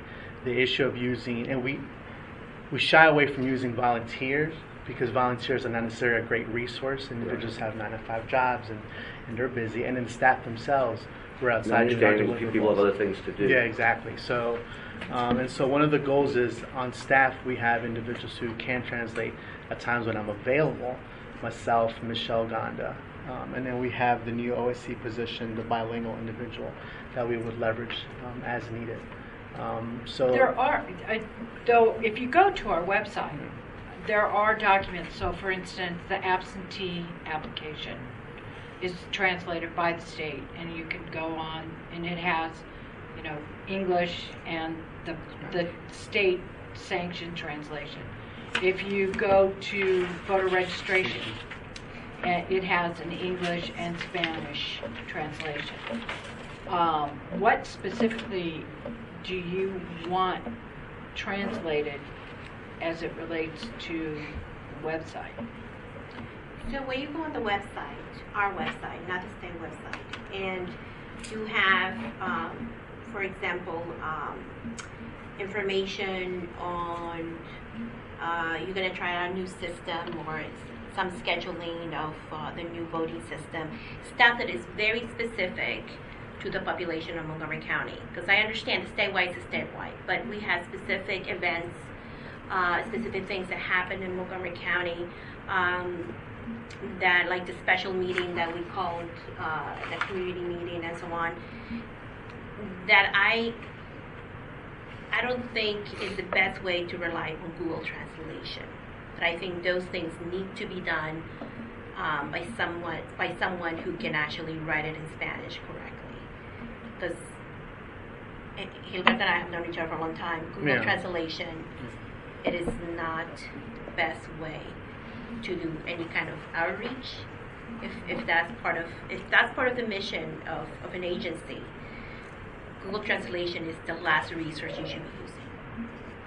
One thing that I will add just in that instance, because it is not something that is uploaded to our to our website at the present time, because I've only been here for a few years and witnessed to this discussion through part of the time that we've been going through it, but as we go through the various legal requirements of things that we have to put out, the public notice for, say, like the public test of the voting system, we always make sure that we put those things out as news releases, and because every time that we do a news release, we also translate the news release into Spanish, and we distribute those Spanish language news releases to all of the Spanish language media as well. And that's done by a person? That is done by a person. That's done by a person here on our staff. All of our news releases are translated into Spanish. They're sent to the Spanish language media outlets, but then we rely on Google Translate for the translation of what's up on our website proper, because it's been distributed through the Spanish language channels for the Spanish language news releases. So what I would like to suggest is we can review I just the wanted to add one headers. more. Yeah, I think that's what you're after, is the headers. Well, not only that, but and this is, now that we're looking at the budget, we're preparing the budget, maybe this is something we could actually even use the county executive's own words on providing resources for translation and interpretation, because that was part of his executive order back in 2010. So this executive order has been in effect for over 5 years. So based on that, I would say that we actually look at having funds that, because I know how busy Gilberto is, and it's crazy. He's like the one-man band with everything.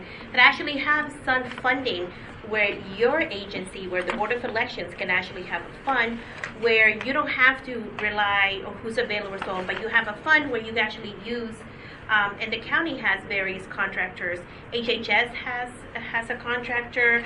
The police department has one. A lot of these agencies already have one. Interestingly enough, we're the department that's actually have this directive from the Department of Justice to actually have everything done bilingual in Spanish, but we don't have a budget item to do specifically that. So I wanted to discuss a couple of those things too. I think it's in our best interest, right, to have those fundings. So the other sources of money that we have are used for outreach, but specifically to do some of that translation to actually help the staff to have that as a resource, and the Board of Elections to have that as a resource. So I would like to see that as an item on our budget, and we can base it. But for right now, do you want me to have Roberto and some of our bilingual staff to look at our website and to decide what headers? That would be great. That would be great. I can't, because I can reach out to the PIO office and say, okay, because they're the ones that PIO and the Department of Technology Services are going to give me direction on the website. And I can go forward and say, okay, these headers need to be translated in using something other than Google Translate. And I get it. When the county first, when they went to this, we're all the same website type thing, we got stuck with Google Translate because we were translating everything. And then, what was that, 2008, when Shafiq did the big transition? Yeah, the new website. Okay, then we had to go with Google Translate. We can certainly explore going back to that, but I'm going to have to request that you give me a little bit of time for staff to ID what we need to do. That's fine. The complaint that I heard, which was not from anyone sitting at this table, was that apparently the word for board was referring to like a board of wood as opposed to a board of elections. And when it translates, it doesn't necessarily know, we have that problem with the word ballot too, because right. One is a train ticket and one is a actual ballot. I assume this conversation is going on in other county departments that have a mission that involves serving voters. The one point that I do just want to make sure, in terms of not having a budget or having a line item, we have 5 individuals on our staff who have taken an examination with the county to receive a higher level of pay based on the fact that they do speak Spanish and they receive a Spanish language differential in their pay. 5 of our employees are in that category, and we turn to those 5 employees in different ways in order to make sure that we're serving the voters as well. So we do have, it's nearly 1 in 5 of our permanent staff who speak Spanish and have passed an exam with the county to demonstrate that. I just want to make sure that is known as well. Right? And I would also like to add, and maybe this is for further discussion and so on, that since we are dealing with a large number of population of the Latino community and other minority communities, I would like us to see if we have a policy of cultural competence, whether or not there is an annual training, whether or not some of the senior staff participates in some of those issues and so on. But I would like to also see... we have limited English proficiencies training. The staff, everybody had to go through it this year. Every 3 years. Every 3 years. Yeah, they came here. Just recently. They came here and did the training. And anyone who was not able to attend was required to attend another class. Is this through CAO? No, is this through HR. HR training. And there's another class. I can't think of the name. Cultural. It's not that name, but it's pretty close. And again, everyone has to attend that training, and that includes senior staff, including myself. But I'll look at the website and look at the major components. Get back to you. And a quick question. One of the suggestions that DOJ made to the Board of Elections at that time was to actually have an advisory group of Latinos You on do. how you do? Okay, We I had, didn't know that. yeah. Well, we had, and what happened from the beginning, from 2003 when I joined the team, as we went through the election till 2010, the advisory committee came more as ambassadors to disseminate information, help us with election judges. It was less about meeting at a particular once a month or once a quarter. It came in more as a resource. Okay, so do we have that now? No, we have more of an electronic format as a resource. So we work with CASA and Centro Católico and all the organizations. So what we do now, especially with the new voting system, we're scheduling on-site training for staff. And every year, every election cycle, we will go to those organizations to do the voter registrar training. This year, we're scheduling not only the voter registrar training, but also the new demo equipment. So we're going to go on-site. I would like us to revisit that as well, especially when we have a presidential election and a new voting system. I think it would be beneficial because CASA is all the way near Langley. It's in Langley Park, and they serve a different group of the community that somebody will serve in App County, for example, or in Rockville. So I think it's so that way you don't double efforts. If you already know that identity might be doing something else in that area, you can use them for something else and so on. But I really would like. Roberto, have you talked to CASA? Yeah, through Kim. Yeah, definitely. Yeah, we have CASA in action. They have a site Is CASA in Montgomery. doing anything with the No, outreach? we're going to come together, put a training together in about 2 weeks. So I'm just waiting to coordinate with them. So they're going to tell us when they're available. They're involved in a lot of activities, and at times they have monthly meetings. So what he wants to do is have at one time when the whole staff is there, so we can do one training in one session. We're going to do a shop steward session with McGeo, for instance, and we're going to have close to 200 individuals at this massive training. We're going to do the demonstration of the equipment and voter registrar. It's just easier on my time. Because you can use other agencies like Identity or the Latin American Youth with the Center, Egley, of Mary Center, or Educación Interfaith 2000 Works. and There's, yeah. especially in an area of the county where it's not just the down part of the county, but more broad. One of the reasons why we moved away from when we bought the entire groups, like Carmen Larson, all those individuals, it became very partisan, and each group had their own interests. Right. So it was managing all the organizations. No, and I hear you. And that's what we're at after 2010. But I think with a new voting system, a presidential Yeah. election, I think it's worth Bring it back. exploring that. And you don't have to have weekly meetings, you don't have to have monthly meetings, but if you can have a meeting of the minds to see what's the best way to outreach the different May I ask you, I know that is required for Spanish speaking, but in Montgomery County we have Chinese, we have a large group of Korean, and I remember the last election I was desperately looking for somebody who could help this couple with their Chinese. Are we are reaching them too? So Bruce Adams, we're going to meet with his liaison team, and right now we're actively recruiting individuals to join our outreach team. I have 3 candidates, one that speaks actually Amharic, French, and Chinese, to bulk up what we have right now. They meet in a monthly meeting, so if all goes well, at the beginning of next month, I'm going to meet with him and his team.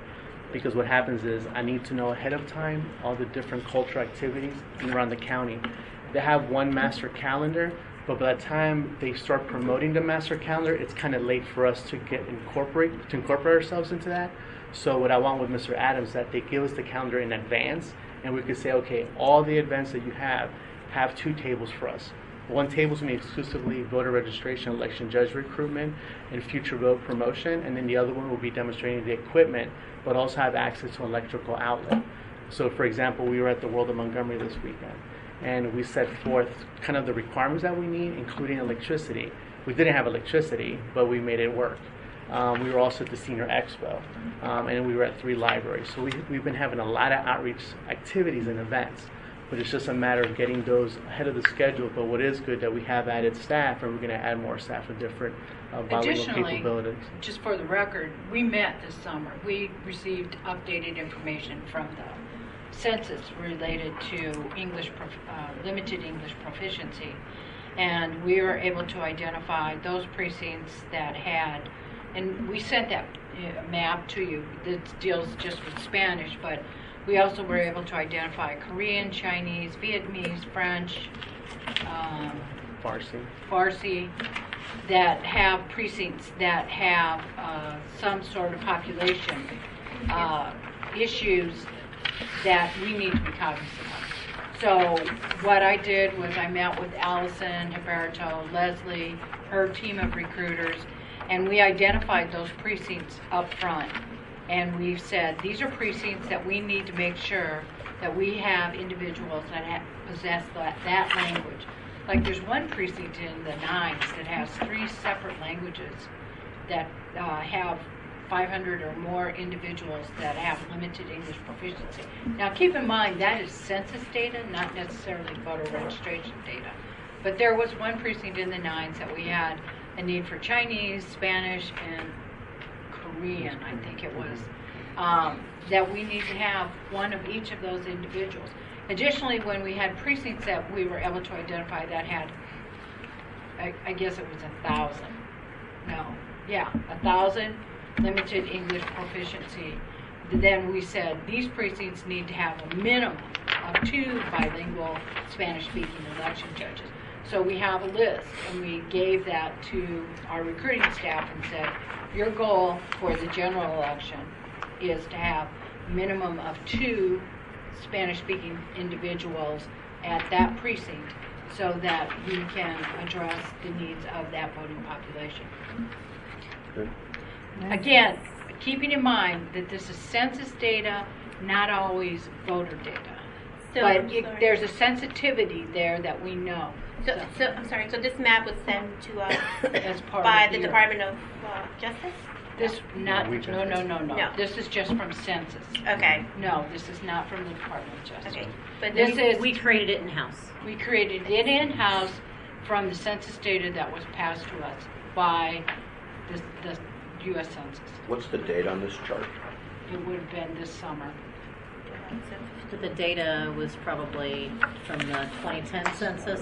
No. 2009 to 2013. This is from the Community survey. community. Really This small is type the at the bottom. community 5-year survey. This is the have glasses. community 2013 survey 5-year data. AAC. You can read that, huh? Yeah, 2009, 2013. Just for the 5-year sake of AAC. completeness in the discussion, in addition to the element of doing community outreach, the element of election judge recruitment, and targeting that into the neighborhoods where we want to make sure we have those language presences, it's important for all the board members to know in terms of handling these situations and polling places on election day. We do piggyback on an HHS contract for a company that the county contracts with a language line. All of the chief judges at all of the polling places have a phone number that they're able to call to get translation services in any one of like 200 languages on site at the polls on election day as well. It's an underutilized service, but it is there. The election judges are trained in using it.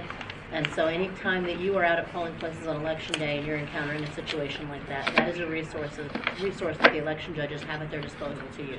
So they would actually bring someone there. No, it's they on call the telephone. It's on the phone. It's on the phone. If you get a language that we don't have an election judge there who is able to provide the translation.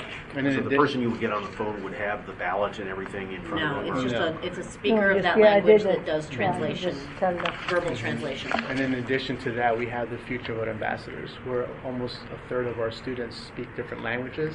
So it kind of reflects, when you look at the census numbers in the school data sets, it also reflects the students themselves. So there's a nice kind of across the board between Asian languages, Spanish, Portuguese, French. We have kids, with American Sign Language in both Spanish and or English. So we do have a cross kind of coverage around the county. Usually those students reflect the communities where they participate. And what's interesting with Future, remember, citizenship is not a requirement to participate because they're volunteers. So a lot of those individuals know their communities and they assist. One last thought, Kevin, maybe if you know, have we gotten in the last, since this was implemented, any complaints about not just with Spanish but any other access to voting based on language that you know? Not to my knowledge, no. I don't think we've heard anything from the Department No. of Justice for Since the beginning. In the beginning, we got. No, we sent. We haven't. Let's see. The last. The GAO comes to us for best practices. And in fact, the last time we heard was from the Asian American that thanked us for having the correct languages at several precincts. So in addition to GAO, Thank you, Noel. yeah, so in addition to GAO, also DOJ and EAC, we've been best practices, and also NACO. And then when the EAC, before they didn't have fun, but beforehand they developed these 7 language glossaries. We actually served as on their subcommittee to develop Spanish. So they did approach us, and I did go to actually New Mexico with a work group for a week. So they have approached us, and also Fairfax County, when they got the consent decree for the Department of Justice, they contacted us. And for Braille, for people who are Yeah. the Spanish. We have the Braille, yes. In Spanish. Yeah, we have in Thank Spanish you. both absentee. I'm going to do the absentee. We have the voter registration in Braille We as have well. voter registration, we're getting that Yeah. Spanish absentee. Absentee. Braille. And then we also have that as a text version, so individuals using their equipment at home can use it because the PDF does not work with the equipment at home, but we do have those in Braille, and it is part of our outreach package, so we have them right we now. just got it recently, or we had it? We've had them for years, actually, and the last 2014 and 12, what I did was I had those in Braille in English and Spanish, the absentee and voter registration, and we shared it with the other locals. So we make copies for them as Thank you well. very much. By the way, I saw him on TV last week. Oh. You did great. Oh, thank you. Was it Appreciate Montgomery Weekly, the weekly Montgomery show? We're Well, you doing made- a taping with Chinese No, you made a TV great this weekend, impression. so- oh, thank you. Appreciate it. Excellent, Doing excellent. a lot. TV star. Oh, thank you. Two other quick things. We've got 2 FOIA requests, one from the State Democratic Central Committee, one from the Montgomery County Central Committee. They'll be responded to next week or the week thereafter. Did we get I don't recall the second one. I saw the one from the state, but I don't recall seeing the one from the county. From Alan Banoff, you didn't see that one? Yeah, Alan Banoff. Yeah, I'll send you Alan's Yeah. letter. I think it came from me. I thought it was sent to All right. the Well, board, if Yeah. it, but if it came from yeah. Allison, then I have it. But let me So- let me. I'll respond to those, and then And then the you- Open Meeting Compliance Act complaint is going to be responded to next week. Okay. Is there anything for us to know about that response? No, I mean, I don't think the complaint has any merit, so I don't believe it's an Open Meetings Act complaint or violation, so obviously that will be the gist of the response. But Well, there's Ann also the McNeil's- clarification issue you raised. That's Yes, before. yes, and I didn't know whether I haven't seen anything in terms of what the board's been asked to do on the open meetings issue. You know everything, David. What- How come you didn't know this one? Well, the way it works is that Only once you know everything. Once the complaint is filed, their Assistant Attorney General Ann McNeil, who's not unfamiliar with election stuff because she serves as the board attorney to the Baltimore City Board of Elections, sends out a letter basically saying you have 30 days to file a response. Ann will follow up if she has any additional questions regarding the complaint. But generally, it's handled very informally, where basically a written response is provided and then a decision is rendered on that basis. So the response does not come before the board. The response to the Open Meeting Commission. The response that I'm drafting, Correct. I wasn't planning on vetting past 7 people, no. Okay, board committee. Okay, going on, oh, sorry, yeah, board committee. Yeah, I asked to have this put on the agenda. You know, in the past we've had a budget committee, but I was informed we never had a outreach committee. And I asked Alex to chair it. And I've been talking to Alex, and I'd like to get his views and the board's view as to whether we need one or should it be used in an ad hoc individual situation. Because we never had one before, and I don't know if I jumped the gun, and I defer to Alex on your thoughts. I think David volunteered Gracie last time when she wasn't here. Gracie volunteered for it. I just was the messenger. Oh, okay. It was not just my volunteering, Gracie. Because the board is so busy with getting ready for the elections and everything that, you know, I don't want It's to burden. everybody's business. Yeah.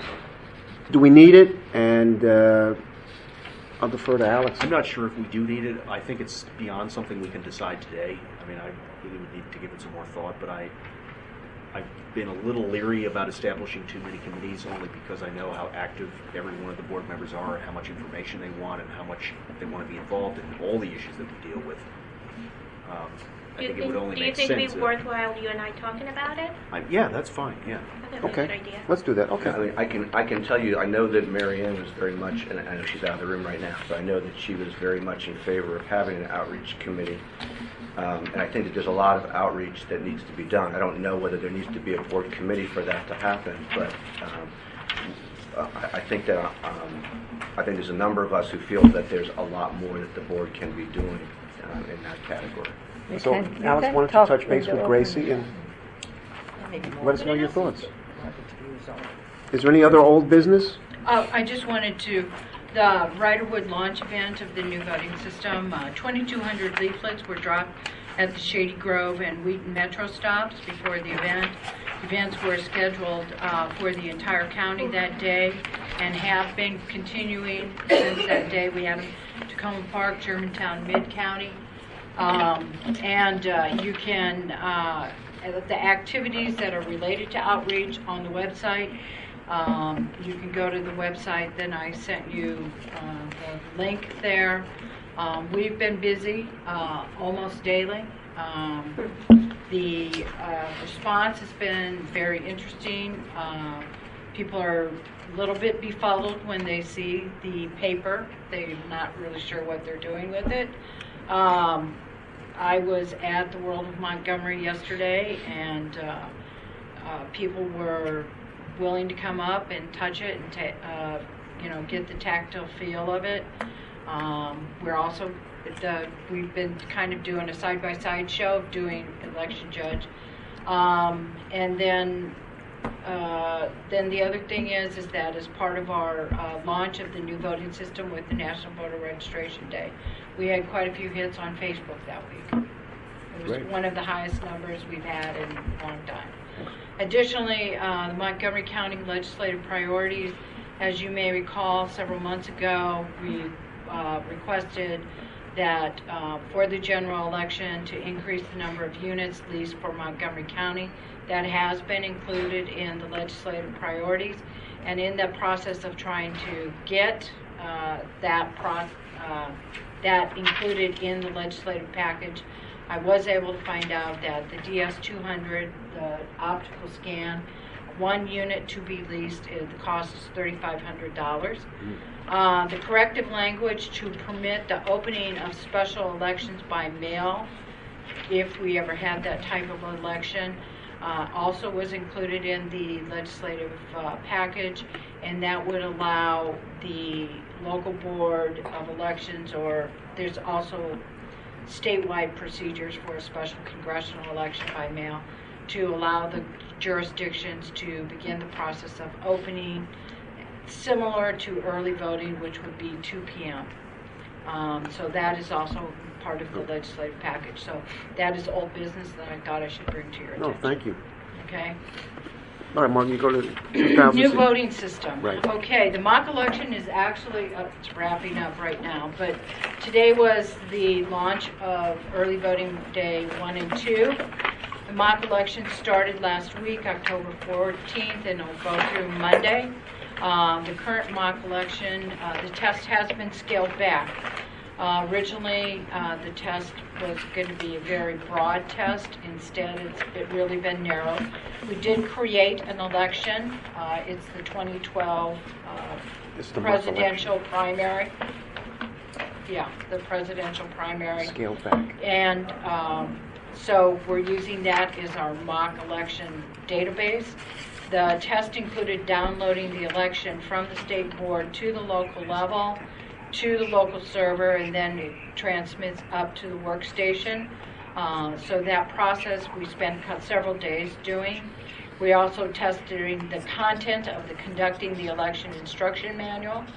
We are testing the SPE programming and software. We were able to test the local board logic and accuracy procedures to load the DS200 and the Express Vote ballot marking device with precinct-based voting as well as early voting centers. The mock election test to load the DS200 There is no testing of the same-day voter registration process or the software that goes with the poll book. There was no testing of the new software for the poll book that is going to be used for the upcoming election. There was no testing to increase the capacity of the poll books at the early voting centers. It was the intent of Montgomery County to, we want to ramp up the number of poll books from, I think the highest number we used was 10 at the polling place. We wanted to try 15, and then we wanted to try 22 to see if that would help us make sure that lines stayed under 30 minutes. But that opportunity was not going to happen. We also wanted to simulate DS200 failure, so if the optical scan crashed, what would, or if there was some sort of catastrophic failure, to test the turnaround time to prepare new equipment. That's not going to happen. The state, and is there anything else that I missed with regards to basically what some we subsequent testing, but the answer to that, to all of these pieces that are missing, is that we are now going to have a test November 16th to the 19th, in which we will be able to allegedly test all of the pieces that are missing. What we were able to successfully discover in the early voting testing is that we discovered that when the ballots were dropping down into the blue bin, the ballots were folding over. And what was occurring is that what we thought was going to be a capacity of approximately 1,200 ballots then became 400 ballots. So what's the workaround? We now know that the workaround is we're going to have to open the ballot box, the big black box, look in to see how badly everything is folded. And this is the part that I really don't like, is that we're going to have the election judges kind of try to shake that paper down so that it's flat. I know. It's going to look awful. It's going to look awful. I agree. So, but we did learn it, so that's important. We're going to report it to the staff. The other disappointment I personally have is that not being able to test a catastrophic failure of because you know it's going to happen. I mean, statistically, the probability of, however many pieces, they say it's 1-2%, you're going to have some sort of equipment failure. It would be nice to know, because quite honestly, to prepare an early voting DS200, you have to load and test every ballot style. Okay, in the presidential primary, that would be 7 ballot styles and only 3 ballot styles in the general. But in a gubernatorial election, when you have all of the legislative representatives running, all the county council, your various sub-districts, we have 43 ballot styles, and it's taking hours. It's going to make a real challenge, and so ES&S and the state board are going to really have to work at fixing some software, so that, because and we don't have a lot of equipment because it's all leasing. Like extra equipment, you mean? Right. We do not have a lot of, and even the equipment that was being leased for the general is a finite period of time, just for the general, and then we go back to the lower number that we have for the primary. They're not leasing it continuously. Do we have any money to lease extra equipment or no? I have talked, obviously I've talked to you. The board has been more than supportive, this board, the previous board. I think we've sent 3 letters now. The county executive is well aware of this issue. That's why it's on the legislative priority list. County, and I believe it goes over to the county council soon. So everybody's on board leasing more equipment. It's just a matter of whether the state leasing piece will be approved. And then, of course, who pays. Then the city of Rockville has an election. That election was created and loaded here at the Montgomery County Board of Elections server. All the logic and accuracy testing on the scanner and the ballot marking device is completed. It's only one ballot style, so it's not very complicated. Ballots are printed and ready for delivery. Some of them actually have been delivered because they do have absentee voting going on. The election judge training has started. The state board sent their training, their newly hired training staff. They're sitting in the classes to learn the process and the equipment. The poll book software and data is the same data, software data that was used in 2014. So we don't have some of the concerns that we would have for the 2016. The high-speed scanner is going to be prepared. Their absentee ballots will be scanned the night of the election on our high-speed scanner, and that all of that prep work will be done after this mock election.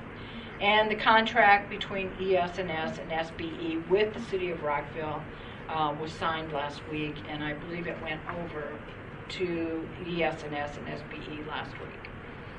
Where does that vote count take place? Will they come Here. back here? And what's the date of that election? November 6th? 3rd. Okay, I'm sorry. November Do we 3rd. know how many polling places they have if we wanted to 10. observe? If you're going to go, Allison is we have a lot of visitors. I'm starting to be concerned that we're going to have more visitors than voters.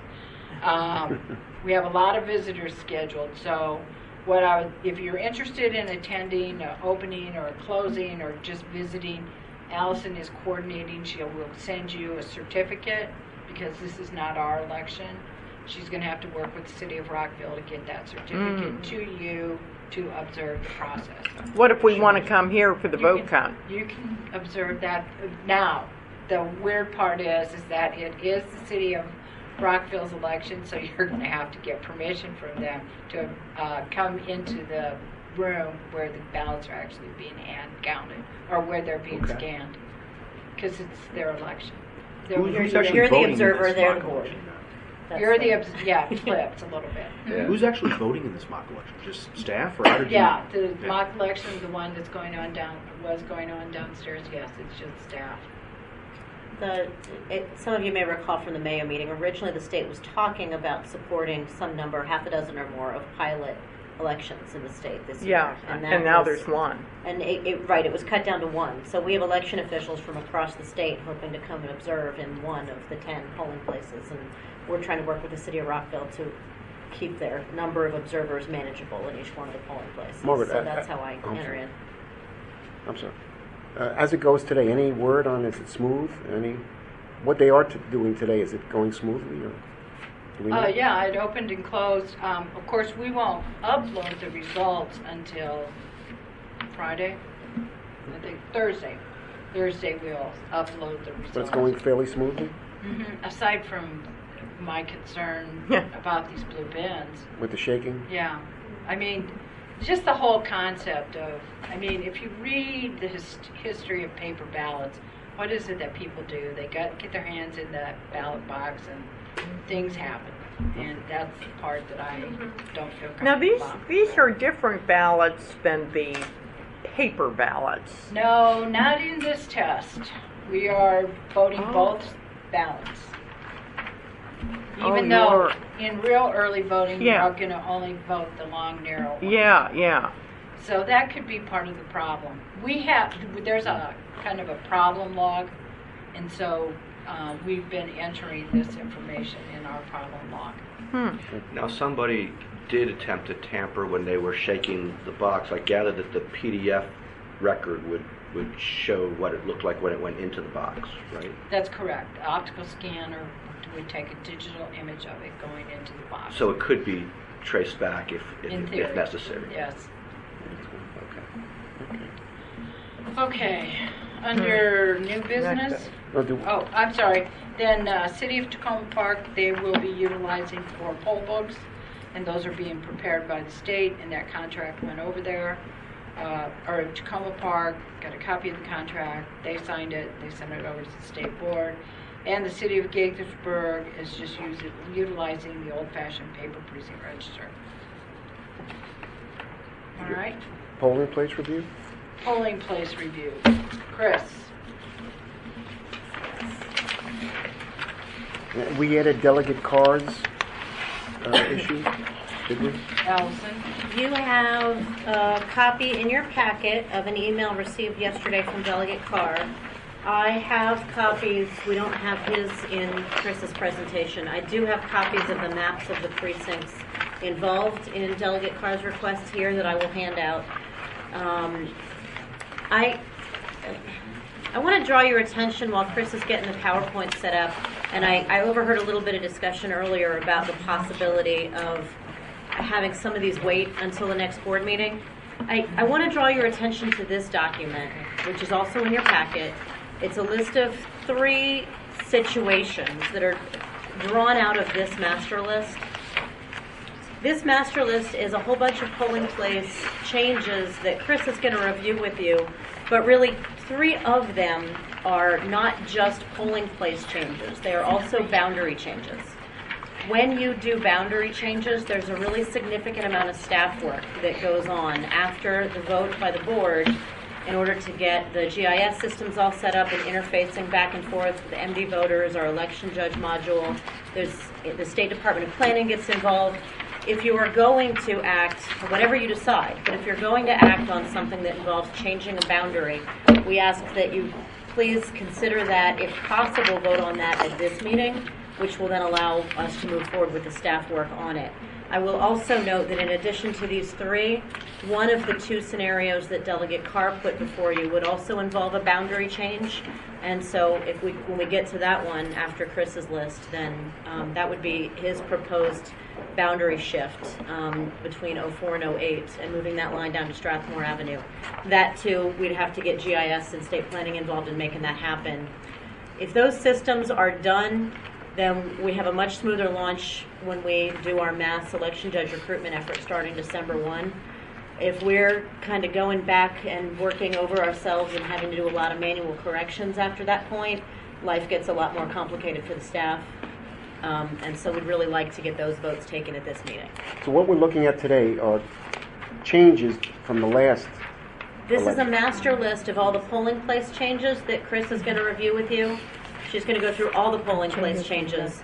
I just wanted to draw your attention to the fact that there are polling place changes, and then there are polling place and boundary changes. But if it's not on this list, or splits, right? Mergers or splits. if it's not on this list, it was used last time and we're not changing No, it. this is the whole list that you saw last time too. No, but if it's not on this list, Then it's We're right. going back to the old polling. Whatever Yeah. it was in 2014, that's Gotcha. where we're going. okay, No change. gotcha. Mm-hmm. Are we ready? Oh, And is delegate cards on this, or we're gonna? No, this is the staff Right. list. You have Delegate Carr's email Yes, in I your do. packet, and I'll circulate the maps. So we're gonna vote on his too also today, right? That would be the staff request, yeah. Yeah. In fact, I'll just circulate It's these not on now. the list. That's the first Okay, of our scenarios. Daryl Anderson, where is it? he left. Oh. He asked that we circulate this letter. Alan. Okay. Chris, the second of 3 maps for Delegate Car's request.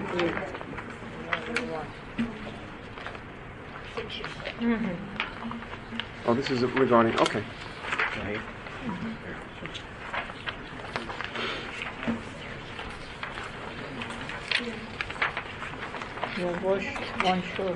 And you all have recommendations for us? And here's the third of 3 maps. Okay. This is great. Is that what this is, or no? The other maps you Yeah. have in Chris's presentation Yes. and in Yes. that color Okay. list that you received. Did you get this one, 415? For the record. Yeah, I think so. Okay. And you're gonna give us your recommendations on each one? These are these are what we want the board to consider. Some of them, some of these are, the ones that are a temporary change are due to, the light green ones are a new site. The pink ones are the construction has finished and we're returning after renovation. One is a merger. So, Chris, you ready? Yes. Okay. As So, Margaret- starting with 2-6? Yes. Okay. As Margaret explained, it probably would be helpful if you had this spreadsheet out that she was just talking about. This. We're going numerically down the spreadsheet. The Okay. PowerPoint should follow your Gotcha. spreadsheet. We're going to start with 206. And as Margaret explained, these are items that we've looked at over the last several months, and some of them are returning to the original site. Some of them are changes for other reasons. We're going to go now to Wilson, 206 is the precinct that we're dealing with. The proposal is that we leave Clarksburg Elementary School, and you have the maps, and the maps will come up here as well, showing where Wims is versus where Clarksburg is. It's an improved location, and it is closer to the voters that we're trying to reach. Clarksburg is more to the west. Wilson Wims was opened as a new school last school year. What is at the very top of 206 is to the east of Williams Elementary School? Is that a park or a building or? Looks 2-6 has, well, Gracie can tell you a lot about 2-6, but that is where Butler Farms, there's another orchard in there. Yeah, I live right there. Yeah, there's, Is there anything in 206? There's nothing in that whole big precinct? There's an elementary school off Brink Road, but I don't think it's in the district, right? Where is that? At Brink and 27. Margaret, do you have an extra letter from Darrell? Okay, so here's Brink I didn't get Road. it. It looks like it's divided. Right, and then, you know what I'm talking about? The elementary school, isn't it right here? Is that where the elementary school is? Milestone is? Milestone is already used as a precinct. No, but it's that, it's right on Brink Road, across from the cemetery. There's an elementary school there. Sally Ride. Sally Ride. Yeah, but that's a Sally polling, as that's well. already a polling place. For which precinct? For which precinct? Let's go find out. I brought my I've book got it with me, here. Margaret. We have places in the precinct. Where'd Alex go? Yeah, that's right. Because we haven't done this. Most all of the elementary schools are used. Keep away. I don't know if it's in our precinct. So the people that voted at Foxer Elementary, like my neighborhood, is Where was the letter I just had from? I didn't take So it. we're No, This is mine. No, I know, I need one now. so this whole area. We have to go across. Now we have to go through Sally just Ride. We go through Rocky Hill. We go through Clarksburg High School. There's another good. church, and then we get to Clarksburg Elementary to go. So Are you in 2.6 or are you in 12.4? 2-6. Okay. And believe Sally Ride on Seneca. So this But will be Graciela, don't you Seneca live Cross. sort of the southern part? I'm on Blunt. I'm like Blunt and Gray. So where Davis Mill is down here. It's down here. Right down Yeah, there. it's down in there. You're at the furthest end, yeah. 925 is Sally Ride, and Sally Ride is voting in 925. Okay. But is there no facility in all of 206 there? No school, no There's no school available. No rec When you center, say no. it's available, Rec- because it's being used by another precinct or because it doesn't exist? Because, to the best of my knowledge, there is not a school building Okay. in that geographic location. Then your school would be Watkins Middle High School, Where is that? Montgomery Village Avenue. But where's the population? The population now, with all the growth that we're experiencing, is here. It's rather difficult to see. And then there's more population up by Davis Mill. And where is Sally Ride? Sally Ride is in 925 down at the And bottom. this is 925 down here. It's kind of in the northeast corner, but it's being used by the residents of 925. And where does 201 go? 201 votes. I think at, isn't that Clarksburg High School? 201. Rocky Hill Middle School. Rocky Hill Middle. Which is where we used to vote, which made sense. It would have made sense to vote Sally Ride, but then they keep moving us. So we used to go to a church up there by 211. But we That were was asked Cedar to Brook. leave the church. Or what have it, but all I know is we've been through so many precincts, every election we're in a different place. Yeah, that's not good. Who else votes at Wilson Wims? Nobody. No It's a one. brand It's new a brand school. new school. It's a new elementary school. So Where- will where- it now, where will does it now be 211 vote? 211 and No. 206? 211 is served by Little Bennett. Little Bennett's up at the top of that Oh, now. yeah. Within 211 though? How is that convenient for the voters of 211? Actually, Little Bennett is 208. 211 is Clarksburg High School. Oh, excuse me. Well, that's just ridiculous. Where's 211 is in Clarksburg, which is down in 208 or 201 or No, something. where's Clarksburg High School? Cluster High School is It's by, on 355. and well, where's Rocky Hill? It's right next to Rocky Hill. Is that 201? Rocky Hills and Clarksburg are right together. Rocky Hill is 201. Yeah. So Rocky Hill is right there. This is 201. crazy. So Rocky Hill is like down here, Yep. and Clarksburg is right there? Yeah, it's next door. And who votes at Clarksburg? 211. 211 votes there, but 206 votes further away. Yep. Why did we do that? Why can't 211 vote in 211? This whole thing's got to be reworked. And why can't 206 vote at Clarksburg High School? Or 201. Well, Clarksburg High School is outside of the precinct, though, isn't it, David? They're all outside of the precinct. They're all For outside. 206. Yeah. They're all outside. But for 211, Wilson Wims is in 211. At the moment, they're putting voters in 211 voting in 208, and they're putting voters in 206 voting in 211. Then I'm saying that why you're doing that? Why? That's where my question is. It goes. I just keep going up. I just further woke road. up. It does seem like it seems like you're going in circles. I'm going to end up in Urbana if we keep going this way. And I have to tell you, there's a large senior population in this area where I live. I assume the answer is yes. This whole area, right? This area, there's a large senior population. And there's even like a senior housing right up the street from me. So they have to go through how many 4 precincts we go before we get to. And Wims, it's not really. It's just even worse for us because at least we can go down 355 and it's a straight shot to Clarksburg Elementary. So for Wims, we will have to go through the neighborhoods to get in there. It just makes no sense. Well, it also seems that we've got a legal issue because the statute says that it has to be in the precinct that it serves unless no suitable location for a polling place can be found within that precinct.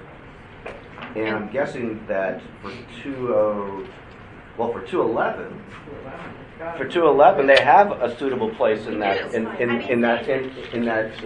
precinct. Now for 206, maybe there's an argument that you don't because there's nothing actually in the precinct. But is there something closer than Wilson Wims? Well, of course, it depends where you look at the size of 206. yeah, it's huge. I mean, if you were up at the north part of it there. But didn't Chris just say that the population center is in the southern part? Yeah. The part that's near 201. Right. Yeah. Right. And isn't that, I mean, Clarksburg High School is just across from there. Yeah. So I don't understand why we were changed from 201 when we used to vote at Rocky Hill, and then we were moved up. So 201 now votes at Rocky Hill? Mm-hmm. Hey, Gracie, I wonder if I But can they're make a saying suggestion. now that 206 is. I think Alex is trying. Oh, I'm sorry. Alex? I wonder if I can make a suggestion, because if we spend this amount of time debating each one, we're going to be here till dawn. Maybe we should, if there are things that raise particular questions, we ought to say, as a group, we're not going to approve this one, move on to the next one, and try to get through the list as quickly as I like possible. that idea. Well, I don't know what you think about that. But, Mark, what are our deadlines? What do you need from us? Because it's 5 o'clock, and we have 20 of these. Have you not been here when we've been at 7 o'clock? No, I have. My first visit, I was But until Jim asked a 7:30. question. What is the No, I'm deadline? just saying, because, you Well, know, if we could just, if Staff you is don't here want and- to change it, then say no, and let's go on. Well, but you see, But this change it. need- I've lost track of what's where. This but needs I'm- more than yeah. no, this needs Right. work in this whole Right. area. Okay, call the question. well, the thing is, no, I mean, no, dialogue is important, but we have staff here, and I don't want everybody to be here till 8 o'clock at night. Well, can I suggest Talking about process. Yeah, but let me suggest a principle here, which comes straight from the statute, which is we have a number of proposals here for polling places that are outside of the precinct. And for a number of them, the maps that we've been provided don't show the entirety of the precinct that's being served. And we're required as a matter of law to take into account what is practicable for the majority of registered voters in that precinct. So I think we have to, at the very least, see the whole precinct that we're doing this for, not just where the polling place is. Because the fact that the polling place touches the precinct doesn't tell you whether it's actually convenient for the people who live Oh, there. no, I agree, it's important. I'm just So it talking- could be that entire category of those that are not in the precinct could be put off until next time so that we can get that information. well, I think that it does show you the entirety. Are there ones that you don't? Because I've looked through all of these, David. Are there ones where the precinct, which the change is being proposed to be made, doesn't show the entire one that you're concerned about? Yes, there are several. For example, if you look at precinct 432. Yeah, I get that one. Right. That doesn't make as much sense to me. Well, but it also doesn't show us where the rest of 432 is. 432 is on the list because the polling place evaluation team and Jackie Phillips went there saying there was a problem with the polling place and that we should investigate the possibility of moving it to a better location. Yeah, but you've got one What's the location. problem with it? There's one location that's right next to the precinct, and you've got one that looks like it's at least half a mile to a mile Right, away. but I think her point is that maybe there are countervailing considerations that, despite the distance, and I don't terribly like that idea, but there may be other considerations that would help you overcome that. No, I agree, but I want to see I want to know what those are, and I'd also want to know where the rest of 432 is, because that map doesn't show it to us. All I'm saying, no, the discussion is important on every one of these, but there's 20 of them. I'm just looking at the clock, so I'm just trying to see what we can do to. Well, at least When do you need this from?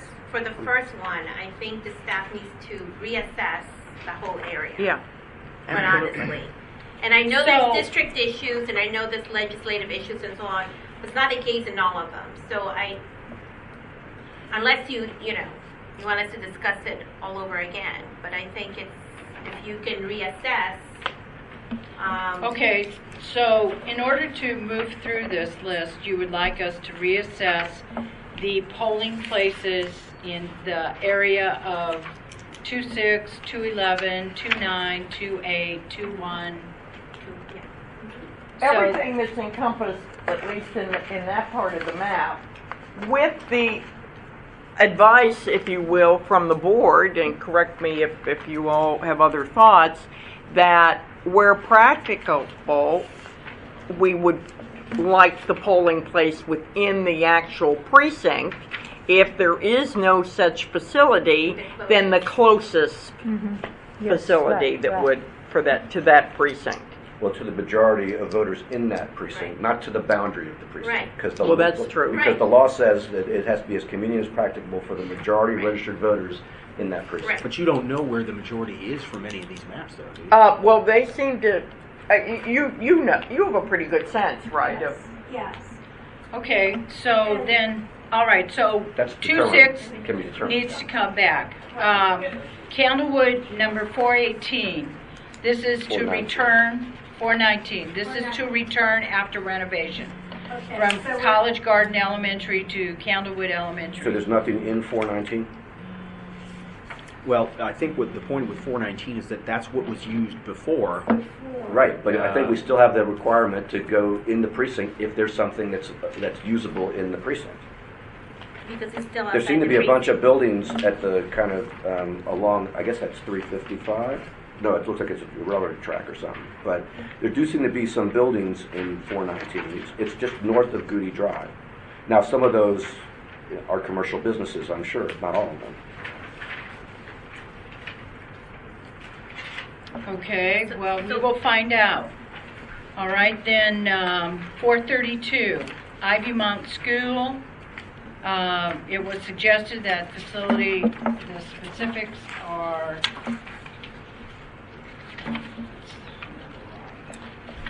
Ivy Mount was used in 2014, yep, and now you want to go to Beverly Beverly Farms. Hills. Beverly Farms.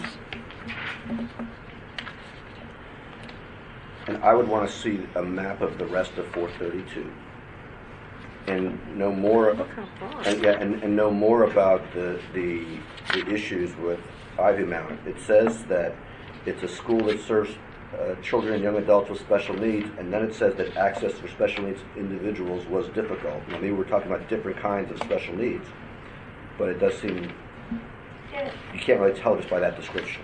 Margaret, did we ever in the past have the like? school is not closed on election day, so the children and the young adults are there in the building when we're trying to vote. For Ivy Mount School. And Ivy Mount School has been used over the years. It is actually owned by Montgomery County Public Schools and is leased to a private organization that runs Ivy Mount School. And as I say, the students are in the building when we're voting.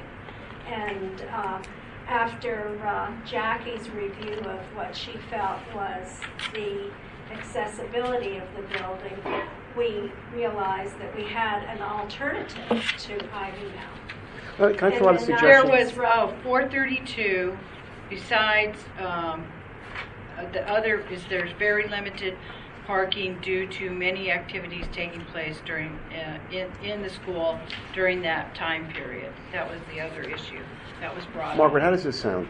Let me hear you through it. Did we ever in the past have a non-quorum working group work on something like this, and then at the next meeting say this is what we should vote on and just go along with something like this? This is a duty of the board.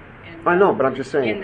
Since I've been here and gone through 3 redistrictings, and no, the board sits through this. The whole board? Mm-hmm. Well, David, may I make another suggestion, which is maybe it would be helpful to have the board reduce their specific questions as to each one of these 432. You know, send an email with what questions they have, what additional information they need to go ahead and make a decision. That makes sense. Well, but short short of seeing this, I mean, yeah, I'm sorry, guys, but you know, we sit through this year after year. No, I'm just and looking at have the clock, that's all I'm saying. I know, but don't look at the clock. Okay. You know Jennifer will be there when No, you he's get got to home. go. She's got, and Jackie wasn't feeling Okay. well. Can we address the legal splits? Could we just address those? The what? The splits. These 3 plus the one from Delegate Carr. The I first thought one, you had The 2. first one is 9-6 and 9-40. 2 splits. 2 yes, splits. 9-6 and 9-40. This is the Crown Farm development. This is a new development that's going in at Rio Farms, Crown Community Center, which is a facility that's privately owned, but they are interested. This is a huge development. Lots of townhouses, private homes, apartments are going in there. This would split this precinct. Right now, it's at 5,054. They are all voting at the elementary school. We suggest splitting that and put the Crown Community into the Crown Community Center.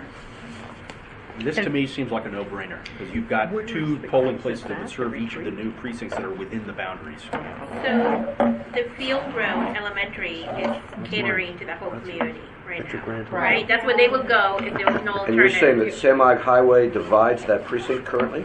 Yes. Not currently. That's the That's proposal. I'm sorry. Currently, there's one precinct with Samog Highway in the middle of it. Correct. The proposal is to make Samog Highway the boundary. Right. So on the left would be Crown Farm, and Okay. then on the right would be Field Road I move Elementary. approval. Yeah, that No makes brainer. sense. That makes sense. We're on the board. Second? Second. Ding, All those ding, in, ding, ding. all those in favor? Aye. Okay. You got that, Allison? Yes. Okay, the next one is 926 and 941. This is another precinct in which the precinct has approximately 4,500 registered voters. What we're suggesting is those individuals that live by Clopper Mill Elementary School continue to vote there, and the dividing line, Chris, I'm looking at this. That actually is not what your list says. I think it's the opposite, You- and I you- had a question about that. It Yeah. seems like you were The- switching it around. right. but- The list says yeah. that 926 would vote At Clopper Mill. at Clopper Clopper Mill, Mill. and 941 would vote at Germantown. If it's the opposite of that, it makes more sense. And then we got 2 for 2 if it's an opposite. 941 should be voting at Clopper Mill Elementary. No? 941 You can- will be the new precinct number. It's never been used before. That would be assigned to Germantown Elementary. 926 would be Clopper Mill, So which is so is the map wrong? Or the map.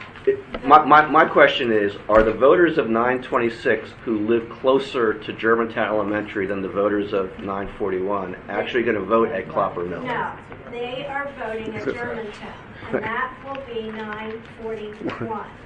Can you look at this map? Yes, I see. So it up what there. she's showing you up there is currently 926, right? Right. Yes. It's Okay. The outer yellow is all of 926. Okay. Where is 941 going to be? It's going to be at Germantown. It's No, going no, to where- be, where are the voters? boundary lines will be, this is Great Seneca Highway and Clopper. It'll start here, run around past Germantown, this is Liberty Road, up and down and back this way. So it's the opposite of how it's marked. This will be 941 Oh. for Germantown Elementary. Okay. And not Clopper Mill will remain the 926. 926. Okay, So that Chris, was just to clarify then, 941 is going to vote So where? it's 941 is going to vote at Germantown. she's renumbering these. 926. right. It's the opposite of what it says. Right, exactly. 926 will vote at Clopper. And 941 will vote at Germantown, but the 941, the territory for 941 is what looks like it's 926 on the map. Yes. Yeah. Exactly. The 926 I gotcha. is supposed to be you. labeling Uh, the whole okay, outer. we Okay. will get that labeling correct. Okay. But do you generally approve of this legal I do. description? Yes. Yes, although I'd rather vote on it when I have a map that actually says it. Yes, What? I Really? understand that, and we will Yeah. get that happening. Okay. Okay? but So close and Well, yet so can far. you- Well, I because mean- there still would be the legal description to be signed next I time, know, but, right? Is there a- and we'll get those legal, what I'm trying to do is get some of this done for the election judge recruiters. No, I understand, but I'm trying to see if we can get a vote without Oh, that, okay. so that we Trying can to get the proceed with the motion. staff work, recognizing that you would still have to sign a legal description. If the vote is for us to take the area on this map that is marked as 926, label it 941, and have them vote at Germantown Elementary School, I will move that. But Mr. Naaman, you have unwittingly stumbled into the truth. it was not unwitting, but thank you. I'm glad to be in agreement. And then the one that's marked 941 would be labeled as 926 and would vote at Clopper Mill. Correct. Yep. No, Okay. Yeah. Yep. No? 40, This The one that area is over labeled. here would be labeled 926 and six, vote and over vote here. Copper. Okay. This area over here would be labeled 941 and vote over there. That's Okay. Yes. Yeah, okay. thank Then you. we have an understanding. Is there a motion to approve? Yeah, move. Second? Second. All those in favor? Yeah. Yay. Okay, I have, You want to go to the last one? Yes, 1367 Oh, yeah. and 68. that is well. We're on a roll. Not necessarily. Where's 13? I only have 68. 7. what is that? That's Where- the Grace Methodist Church. I can't tell. There's which no precincts it picture is. here. Yeah, I mean, can't- there's no- Yeah, I can't Grace tell what United there is. Methodist Church. I Okay, can't tell what's Grace what. Methodist Church Oh, here it is. is a long-time church that has served this department for a long time, but it has significant environmental issues. Do you have a map, Chris? What kind? There is not one here. This is a kind of a public meeting. And I don't want to diss this church, but if you'll look and read that. Sorry, which one are we on now? We're on We have some written notes about 1368 second from the and bottom. 1367. Oh, yeah, I got that. No, it's I second. looked at that, yeah.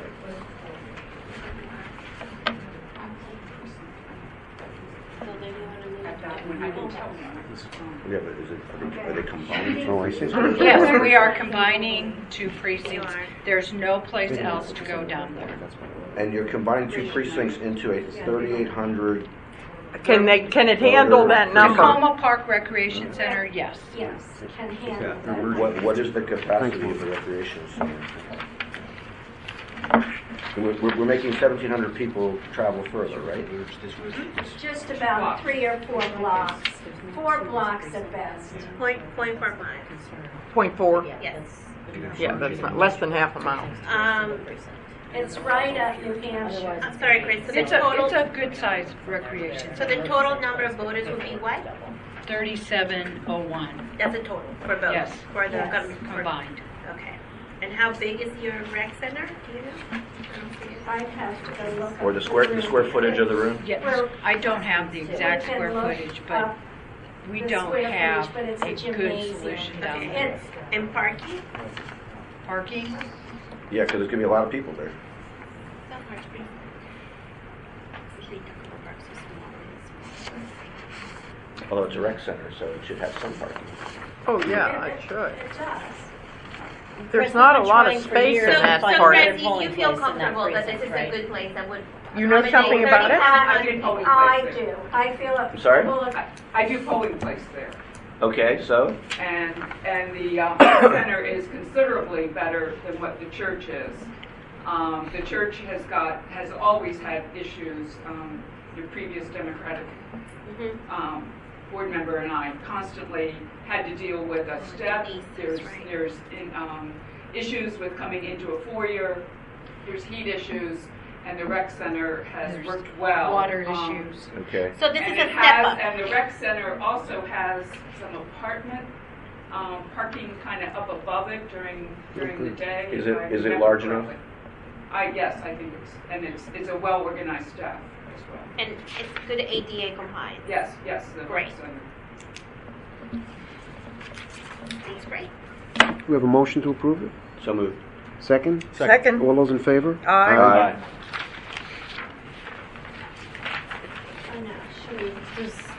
Does the board want to continue to the staff recommendations, or do you want to discuss the boundary change that Delegate Carr proposed and get all the boundary change discussions out of the way first? Well, have you guys looked at his We've been in conversations with him for quite some time. It says since January. Yes. Okay. Those who served on the previous board will remember that we had a conversation with Delegate Carr back for the last election about a similar issue in the town of Kensington. Kensington. We got it resolved. Right. Or he got it resolved. I think He got- went to the got- he got legislature, legislation. He went yes. to the legislature, he got legislation. Right. So when we actually spoke with him, and he has draft legislation this time to try to make another set of changes. We spoke with him and identified that in fact, some of the things he was trying to accomplish through legislation were the discretion of the board, were questions that would properly lie before the board. And in this case, the boundary between 0404 and 0408 was once different than it is now. You have a map. You have a map in front of you that I've circulated of 0404 and 0408. This The is other Garrett one. Park, This is Garrett right? The one Park. that shows two. This is Garrett Park. Okay. There's three of them. You've got that one. This one. Yeah, It's that Garrett one. Park, but it goes all the way What you down s- to Grosvenor. Right. What are you reading? So what This you one, see right Mary now Ann. is a boundary it's this between the two polling places that was once a function of legislation. It was once, I forget which boundary it was. I think it was Board of Education. And Back in that 2000. back in 2000, that's where the Board of Education line ran. In 2010, the legislature moved that Board of Education line, so it no longer draws a line, an essential line for you all between those two polling places. Meaning The between board 4, never- between 4-4 and 4-8? Between 4-4 and 4-8. 4-4 and 4-8 have identical ballot styles. So it's entirely up to the discretion of the board where that boundary be drawn. Where do they currently vote? The precinct Garrett to the Park north Elementary is votes at Garrett Park Elementary. I'm sorry, 4-8 or 4-4? 4-4. And the precinct to the south votes at the Parkside Clubhouse Oh, North. maybe I'm reading it wrong. So 4-8 is at Garrett Park Elementary, and 4-4 is at the Parkside Clubhouse. Correct. And what is Delegate Carr's proposal? Delegate Carr is, in his email, he proposes moving that line down, the part of that line that is north of Strathmore, he proposes snapping it south to go right along Strathmore. Thank you. I'm sorry, he proposed to put it, At Garrett Park Elementary School. to Yes. have the line be at Strathmore. Right. Because that makes 4-4 pretty small there. But he's As proposed, at the present time, 4-4 and 4-8 both have approximately 3,000 voters. Isn't the As elementary school proposed- on the south side of Strathmore? yes. So that polling place for 4-8 would be outside of the precinct if we move that line. Gerald, But where's the school? 4-8. Where am I? Where does 4-8 vote? I think at the elementary school. I At the, think. no, at the clubhouse. I thought it was 4-4 that goes to the clubhouse. I don't have the map in front of me. Which one is north? and which one is 4-4 south? votes at Parkside Clubhouse North at 10522 Montrose Right, Avenue. right. Yes. 4-8 votes at Garrett Park Elementary School, 4810 Oxford Street. Right, right. But the portion of 4-8 that comes below Strathmore is the portion where the elementary school is. So we would be, I mean, they would No, vote. no, They would no. vote in the same place, but we would Is this part essentially of our be moving the polling place outside of the It's the precinct. opposite. The portion of 4-4 that is north of Strathmore Avenue would become part of 4-8. 4-8, because Would that's leave all of 4-4 Garrett and Park. become Right, 4-8. that's all Garrett Park. Yeah, No, the other side no, is Stra- No, I understand, but the polling place for 4-8 is the elementary school, correct? And that part would remain in 4-8. No. Yeah. Well, are you moving the line that is to the eastern part of 4-4 or just at the Delegate western Carr part? is suggesting this line. Right, but is Delegate Carr suggesting moving the line to Strathmore I see, all the way okay. through? No, Or- I see what you're saying. That Garrett Park Elementary is that line where you see between 4-4 and 4-8 where it Correct. says Oxford Street. Right. That's where it is. Garrett Park Elementary is there. in Right that there. section of 4-4. Right. That's Yeah, no, right. no, I've been there. Yeah, I understand. I lived there. Yeah. For a long time. Oh, God. Yeah. These maps are Me too. not. So right now, 4-8 is voting out of precincts in 4-4. Both 4-8 and 4-4 are both. No, House right lead. now the elementary school is in 4-8 because of the way that line is drawn where it comes down to a census tract boundary instead of Strathmore Avenue being the boundary. He wants to move it south. Let me show you what I'm looking He at wants to move it south. and see what we're not seeing the same way. That's his solution right there. Okay. Yeah, Right. so that's in 4-4. No, but this over here, wait, is the elementary school there or is the elementary school over The here? elementary school's right here, I believe. It's right at the end of Oxford. Okay, so it may barely be in 4-4. Yes, that's correct. And you're saying that that's where the people from 4-8 vote? Yes. You know what happened here? Somewhere along the line, you all changed the numbers because Garrett Park Elementary School used to be 4-4. Before 2000? When did I move? Yeah, before 2000. Okay. I'm too old for this. Probably more now. So what he's proposing is shift that part of the boundary between 4-4 and 4-8 that is north of Strathmore southward. Right. So it's not clear whether he is shifting the portion that is kind of east where it comes down. How many people would that affect? When I It's talked this area over He here. wants everybody north of Strathmore To vote to vote. To vote at 4-8. at the 4A. That lives in Garrett Park? No, 4-4. If you look what he says, David, the last, 4-4 is the Parkside Clubhouse. the simplest way to accomplish the shift. So that all the voters who reside north of Strathmore who currently vote in 4-8 would instead vote in 4-4. Correct. At Parkside? That doesn't make sense. They will not want that. I can tell you. Garrett Park's going to want to vote at Garrett Park Elementary. It's right there. Everybody walks to You it. walk to it, yeah. Community Garrett Park, blah, blah, blah, is residential. That's area crazy. South of Whitefoot Lawn, I see- north of I see Strathmore, and west of the town of Garrett Park. This community is currently split. Because these two precincts are now within the same election district, there's an opportunity to reunite the neighborhood, meaning this neighborhood. Yes. Right. The proposal is the simplest way to accomplish this would be to move this boundary.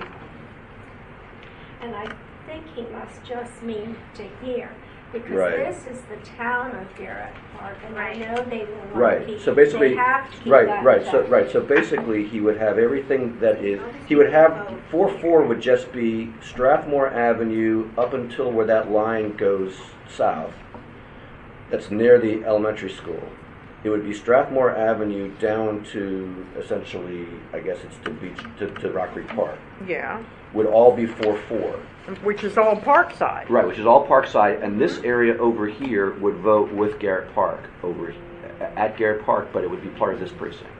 Would be part of 408. Right. Now I'm not quite sure why the don't know school why you itself is not in 408, but it doesn't really matter. Yeah, I don't even know if there are any houses in that block. Oh, yeah, there are. Where the school is? Yes. Oh, yeah, there are a ton Yeah. of houses, yeah. Okay. Well, those folks. People walk. That's the part. That's the part that doesn't make Our GIS sense. specialist ran the numbers. Yeah, I think this needs better explanation. You know, And how many people live in that? I'd be willing to talk to Did you call Al Al? Carr and see what. Yeah. Thanks. Get the I specifics. don't think we want to have the people who live right next to Garrett Park have to vote at Parkside. Exactly. Right.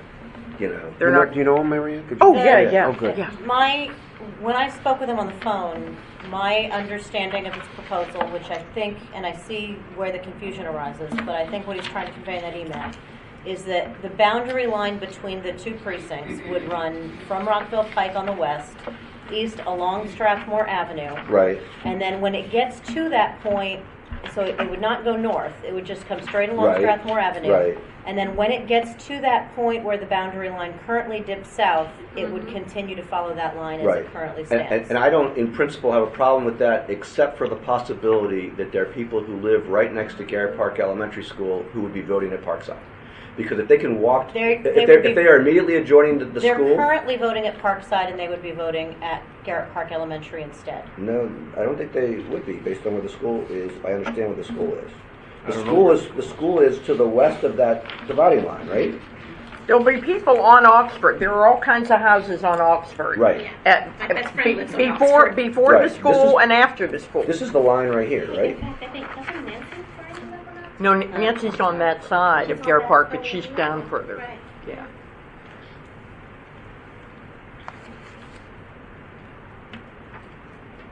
All right, she's down here. 448. Garrett Park Elementary School is the polling place for 4-8. Parkside Clubhouse North is the polling place for 4-4. Right, but if you live right next to Garrett Park Elementary School, you vote at Parkside? That doesn't, That's what he's trying to change. I don't think so. So that's the way it is I think right now? what he's trying to change is the people who are north of Strathmore. He Yeah. wants them to vote at Garrett Park, but the people who literally live Next door. adjoining to the school, they shouldn't have to travel all that distance. Well, maybe you know. maybe we'll take the line down further. Right, and if we That's can, what right, it needs that- to well, that's do, what so you- that that's what you block of should- Oxford doesn't. That's what you should talk to him about. Right, right. Because That would make if that's the case, then I don't have a problem with it. I mean, I just don't want people who live right next to one polling place to have to travel to another one for no apparent reason. Right. So we need to get some type of legal description from Delegate Carr as to what specifically he wants to do. Do you have something that he can send us drawn out? Well, Mary Ann- I'm gonna call Mary Ann's him gonna call. and see if he can, you know.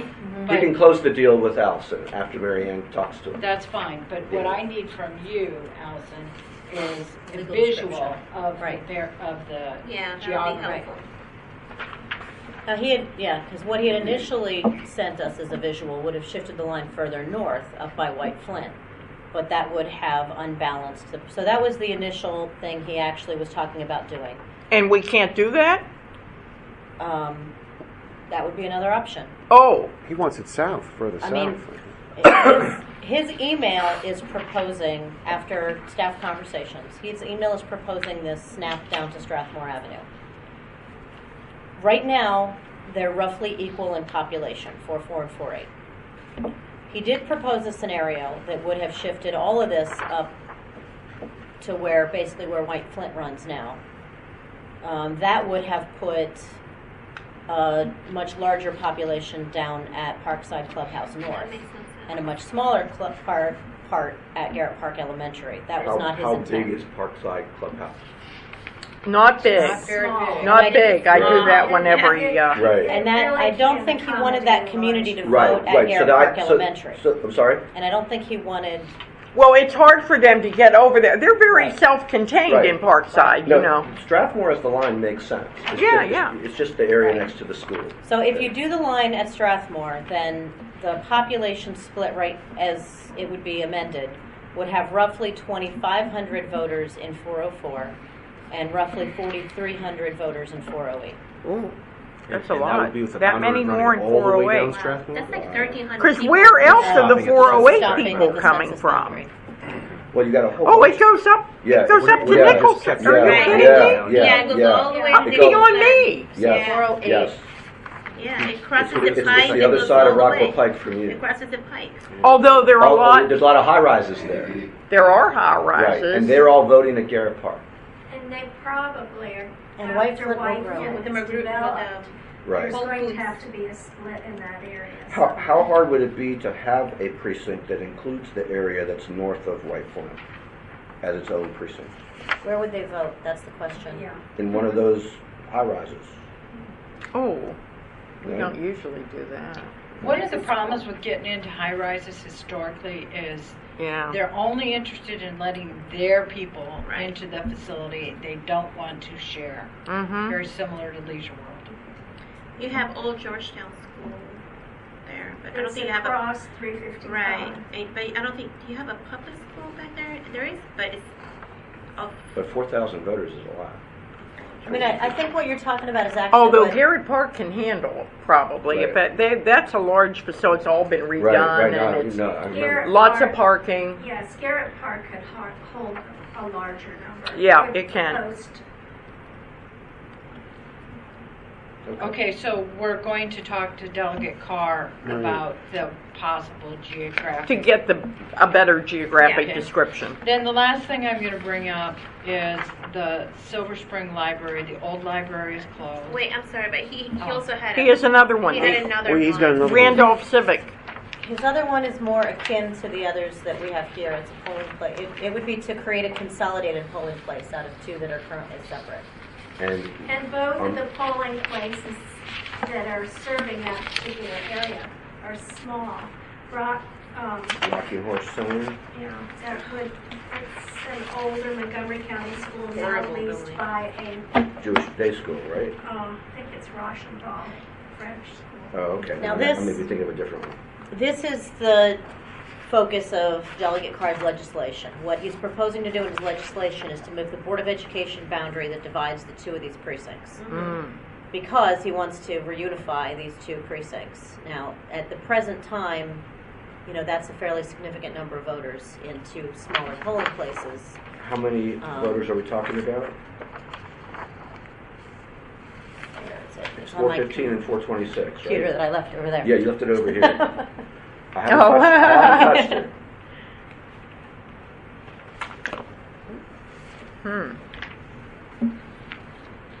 Okay, so this is the other side of the tracks as we. Right. Right. 415 So- at the present time is 1,600 voters. I've never been to the facility. Which but I don't one? know what Rocking Horse Road I said. have many times. 1,600 voters there. Once a week. And 426, Veers Mill Local Park is about 2,000 voters. This And was they're created very because of small redistricting. And if you were going to combine them, where would you put them? Yeah, Rocking Horse is not gonna. He proposes Rocking Horse. Really? Rocking Horse is small. That's not for over 3,000 voters. And parking. That's what he says. Veers Mile Local Park, that was created because of redistricting. And if you may remember, Senator Madalena came to you and asked that you open that facility up to accommodate the redistricting. It's a small facility, but it's a nice place. Which? Veers Mill Local Park. Oh, not Rocking Horse.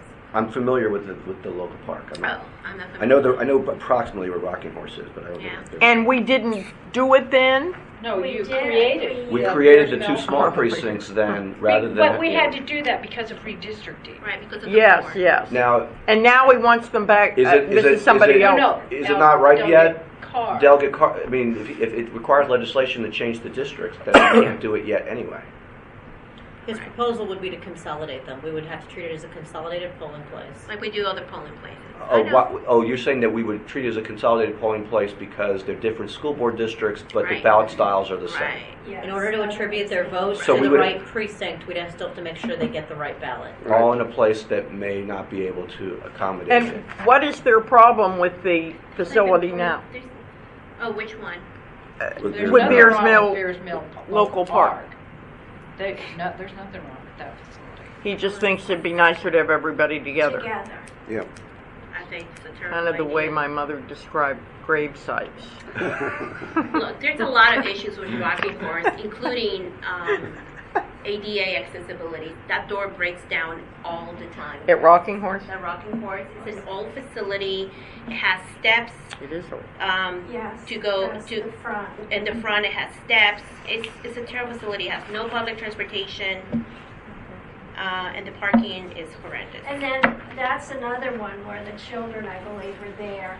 The children normally eat where we vote, so the children have to eat in their classrooms that day. I would not. It's a difficult location, and it's You talk to small. them. That Talking about that. Talk to him about this too? Yeah. Okay. Okay. Why not? All right. He did say that he could come speak to the board. at And the the other November question. Yeah. The other question is that if we were going to move in this direction, we'd want to know whether the other elected officials have a view as well. Because he may have one view, and if Senator Madalena was the proponent of the he may have a different view. Yeah. Gotcha. Okay. Then the Silver Spring Library, the old library closed. We're talking about moving to the new Silver Spring Library. That was one of the... And they're both within the precinct, They're right? both within the precinct. Thing is that on the new Silver Spring Library, they will have to go upstairs to the third floor. They're escalators, right? Oh, yeah. Escalators and elevators. Yeah, because elderly don't like it. Right. If you right. haven't seen the facility, it's a beautiful It is, facility. Only from the outside. But the parking is the garage and not. Yes, but Right. it's a walking community down there. No, understood. Sounds the good. parking garage is across the street. Is there a motion to approve that? So moved. Second? Second. All those in favor? Aye. Aye. So that, you Okay. got that? Is there any other return? Was this on our list? No. Yeah, it is. Yes. Oh, yeah, Silver Spring Yes, Library. Silver Spring Library. 501's is in on. precinct, right? Got it. Did you get it? Yes. Oh, 501, yes. 501 is a renovation. 1305. Good Hope Community Center is being renovated, and we're recommending that it go to Dr. Charles Drew, a half a mile away. We're talking about Five down almost from the 3,500. top. 5-1. I'd like to, now, both of them are in. Good Hope Community Center is under construction. Under construction. They're in the same precincts, right? Yeah, Yeah. they're in the same precinct. Drew is just very close to Good Hope. And can we see what that precinct looks like? Wait, so I have a question. If they're so close to each other, and why weren't they together before? What? It's What do you one mean, why would precinct. they be together? Well, Good Hope, Good Well, Hope yeah. is Good we're Hope- asking to move, because Good Hope is under construction. Right. Not going to be available, so we're asking to move to temporarily house those voters at Dr. Charles Drew Elementary School. The only pause is just that it's 16 years it's been in the same place, so obviously you gotta get the word out. But if you can't go But if there, you can't go there, you have to do something. you have to go somewhere. Right. And it's in the same How's the precinct. accommodation at Charles Drew? It's a brand new school. Oh, sounds great. there's a Charles Street's been there a while, here. maybe it's been renovated. There it is. Mary, Here it is. Mary Ann, Yes. that, It's just the sign.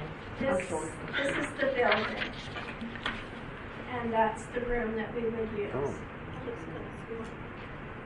That's the Yeah, I gym. can't tell Yeah, how far. Yeah, the depth Yeah. is hard to tell. It's it's the all-purpose room, it's not a gymnasium. Oh. They use it as a gymnasium, see the, Basketball. Yeah. Yeah, they in must. some of our schools, their multi-purpose room doubles as their gym. What's the parking So- capacity, friends? I don't know the actual number of parking spaces out there. What's this? Oh, 3,481 square feet. Right? That's what the all-purpose room is. And that's larger than the Oh, yeah, that And I sounds think good. the reason that it's larger is because it doubles as the gymnasium. And then how close is it to the old? Half a mile. Oh, half mile. Yeah, that's Sounds good. very close. Yeah. So can we have a Are motion we ready to on that approve one, this David? change? Yeah, okay. All right, do we have a motion on that? David, Mr. President, I that's move that we better accept the for recommendation for the changes at precinct 5-1. Second? Thank you. Second. All those in favor? Aye. Can we do 1339 as well? That's in precinct. That's returning after renovation. Oh, okay. Rock Creek Forest Elementary School, the renovation is done, and we would be moving out of North Chevy Chase. That's 1339, right? Right, 1339. So this is putting them back in their precinct. Correct. Correct. Oh, that sounds good. They were out because of renovation. Okay. Can we have a motion? Is there a motion to approve that move? So moved. Second? Second. All those in favor? Aye. Okay, those were the easy ones. We will, if you could send your question. You know, there's an, okay, never mind. Yeah, There's more that are in precinct, but they may or may not be easy for other reasons. Okay. So we've done about half of Well, them. That's but good. do you want to look at 1343 and 1370? We'd love Since to. they're being renovated? 1370 is at the bottom of the list, right? Yes, the last one. That's a renovation from Parkland Middle School. Okay, Chris, do you want Yeah, this I one? have trouble understanding this one. Yeah, Chris, this is a hard one too. Oh, it is? Why is it hard? Because there's too Because complicated. it was at 1343 for the 14 It's a election. consolidated. As a consolidated, 1370 and 1343 are hosted by Wheaton Woods Elementary. Wheaton Woods Elementary is under renovation. So we sent them to Parkland. Now, Parkland and Where is Parkland? Is that it in the left hand over here? Is that it over here? I'd have to check, David. I should know because I've been there many times, but I can't quite place it here. Parkland and 1370 and 1343 have different congressional districts. It was all right when we were voting legislative and the ballot style was the same. Now, because we're voting congressional, we want to keep the ballot style by itself. And so I think they should go up to Aspen Hill Library. Well, you're putting both of them in Aspen Hill?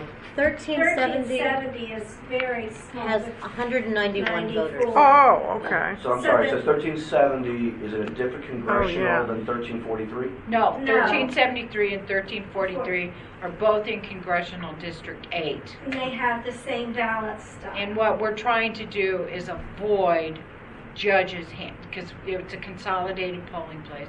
And what we're trying to prevent is that the judges handing out, let's see, it's Congressional District 8 and 5, 8 and 3. So what we're trying to do is prevent them. We're separating the consolidated into 1370 and 1343 would only vote Congressional District 8 at Aspen Hill Library, and the other precinct, 1337, would vote Congressional District 3 at Brookhaven? at Parkland. This is too confusing. Parkland is just north of the library. Parkland is in 1345. So actually, the voters are going to be closer than they would be if they went out to Parkland. Parkland has a different congressional district, a different ballot style. 1370. So they're going to stay there. They're going to stay. That's their home precinct. Gotcha. They will just stay there. They have not moved. The Parkland people. They're, it's So you're moving out the people that are in the different congressional district, and you're going to put them at Aspen Hill. Correct. Is Aspen Hill also in the 8th? Yes. Well, David, it will be what we want it to be, and it doesn't. Well, where It doesn't does have any voters in it right now. Where does 1345 vote?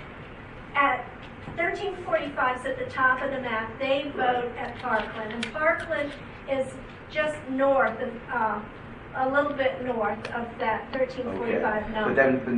But now we're talking about 1337 voting at Brookhaven, which is right next to Parkland. Yes.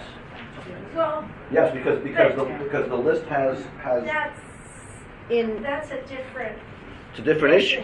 It's a different issue. Except that we're taking 1337 and we're sending them past the library. Wait, I have a question. So who votes But at there's Wheaton nothing- Woods Elementary School? Who votes there? 43 and 70 down in this corner here. But it's because it'll be under renovation, so you can't use it this time. That's it. Those are the only people who vote there. Right. Okay. So these people in here and here would vote up to the library. There will be no one else there. The library is not used as a polling place. Okay. So nobody else will vote, but they would vote there by But themselves. 1370 and Wheaton Woods previously voted, 1370 and 1343 previously voted at Parkland, or they didn't? Yes, they Yeah. did for the legislative. When you say, when you when say the we can't legislative, get- what do you mean? Last The year, legislative- 2014. Yeah, The okay. gubernatorial election. Okay. Where no federal was on. And they No, the had, federal was on. Well, the federal was on. Congress is yeah, on it every was. 2 years. Oh, and the people got mixed up handing out ballots. No. What's going to happen we're is afraid we are that they handing out ballots for the first time. Oh. And the history is when you're using an optical scan ballot, people will open up their supplies and they just hand out the first ballot they want to. So what we're trying to do is prevent, even though we're going to train these election judges, we're trying to prevent any mistakes in Congressional District 8. So what you're Because- saying is that you're trying to not have a consolidated polling place with 2 different congressional districts. Correct. Right. and 2 different pieces of paper to hand. Right. This is Right. yeah. So But what I'm trying to figure out is, also on our list is 1337, which is moving from St. John's Lutheran to Brookhaven Elementary School. Where's Brookhaven? Brookhaven Elementary School is very close to Parkland Middle School. Is that part of this? This is It's not part of this except for the fact that 1337 is very close to the library. Yeah, but that's a District 6. It's not a District. Yeah, it's so not It's a different same- congressional it's- district. it's a- 1337 is District 6? Yes. It's a different congressional district, No, right? no, it's not District 6. Isn't it? Oh, maybe it, Yes, it is. It says it is. Right there. Yes, we love Part of that. So is 1345. That's part of that. Really? Yeah. bizarre. That's the issue. No, I've been That's- saying that one. And That's that's a the problem. redistricting issue. It's right That's there. why I don't we want to have. say anything on the record. I know you won't. So it doesn't make sense for them to do 1343 yeah, and yeah, 'cause you 1370 can't. only at Aspen Hill. But that was my question. 1343 and 1370 is the only one. Correct. No one uses Aspen Hill Library. I think those look good. So, before we get there, how many good. voters in Good. 1337 and how many voters Both. combined in Move these 1343 and 1370? Both. Okay, Yes. 1370, David, is Looks good. going to be about 2250 at the Aspen Hill Library. I'm sorry, so it's that's 1370 plus 1343. 43. Those two will total Yeah, that's not many. about 2250. Okay, and then the ones that are going to be at Brookhaven is 1337 and that's 1772. And do you want to look at the map to 13? We're right. Yeah, could we? Can we agree on 1370 and 1343? Can I get a motion? I want to see this Let's map look first. Okay. Now, there's nothing available in 37 other than if we go back to the church. We can move them to an adjacent precinct and have them vote at a public school. What was wrong with the church? Nothing other than the room is small and that the parking is, they have served us for many, many years. Yeah, I was going to say. So you have Yeah. 1,800 voters. Huh? We have almost 18. If there's nothing wrong with it, why would we move it? If it ain't broke. Yeah. Isn't this the one where we were asked to move, Chris? Isn't the- No, that was St. That was- Jane de Chantal.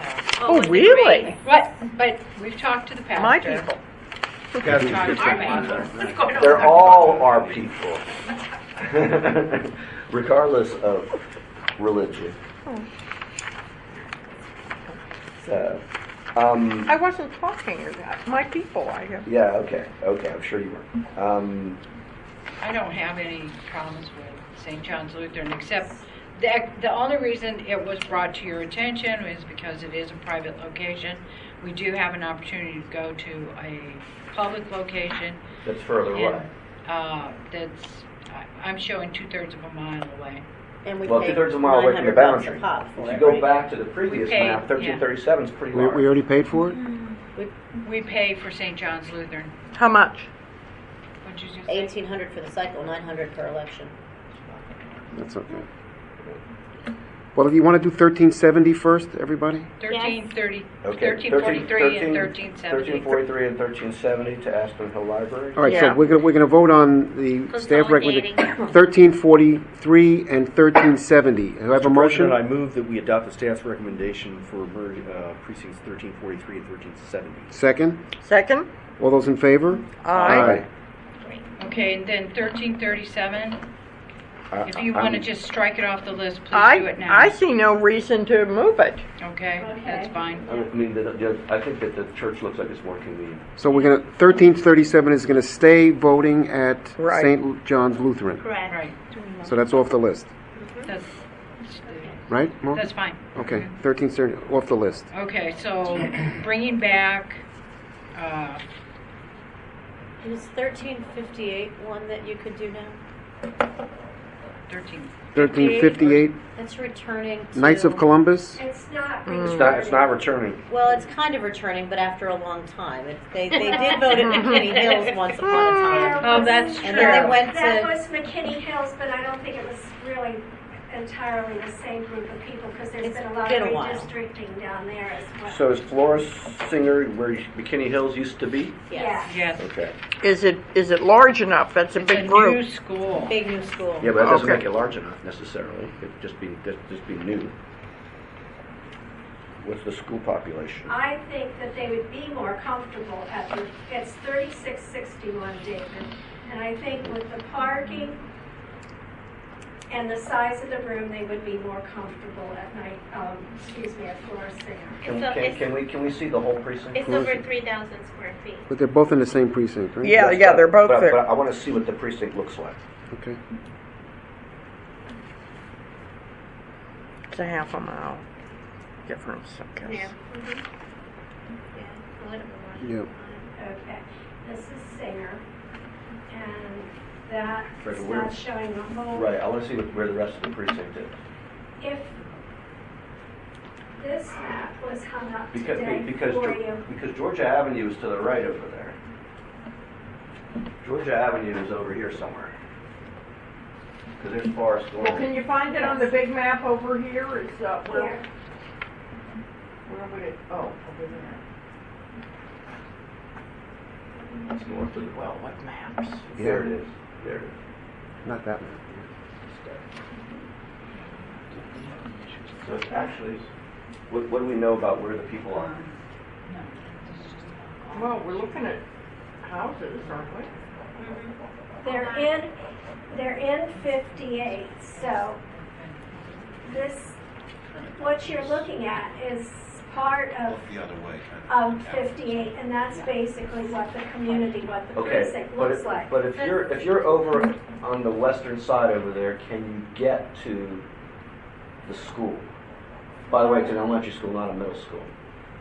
But if you're like, you see where it says Brunswick Avenue? Yes. Is there a way to get, because as I recall McKinney Hills, and it was a long time ago when I was there, Yes. it was like at the end of a street. It's at the end of Rosensteel, and you see that the green space where it says park boundary, Right. it divides Rosensteel Avenue, and the Okay. school's at the north end, Okay. or the northern part of Rosensteel, and there is not a cut through, so they'd have to come up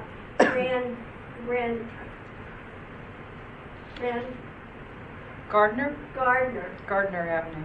Gardner Avenue up to go into Rosensteel. Oh, really? So they'd have to come all the way around essentially.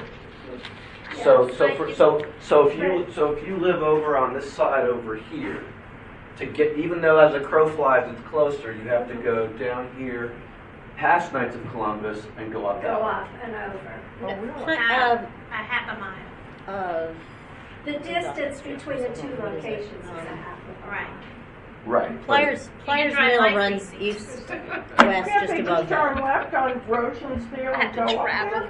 No, Rosensteel is broken. Doesn't go There through. are dead ends Oh, it's broken. It doesn't at go that through. north end there. Pliers Mill is not far north of that. Okay, we can bring this back. Yeah. This is taking too much time. Do you want to run through them really quick and? No, I want to talk about number 521, East County Community Rec versus Eastern Montgomery Regional Service Center. We are requesting, this is just across a driveway, pretty much. Wait. Neither Okay. one This is within- 521. Neither one is within 521. precinct. 520, That- yeah. That's true. It's not in the precinct, but the Eastern County Community Center is a larger room. It is the staff is far more accommodating. Eastern Montgomery County Regional Center Service Center is a 8 to 5 or 8:30 to 5 operation. We continuously have problems getting in there at 6 o'clock in the morning. Whereas if we go to the rec center, they have staff that's used to opening up. They have weights and things like that kind of room. It's more of an operation, and the recreation department is far more accommodating. That is It's just across the way. This is a large number of voters. Why can't they be in their precinct?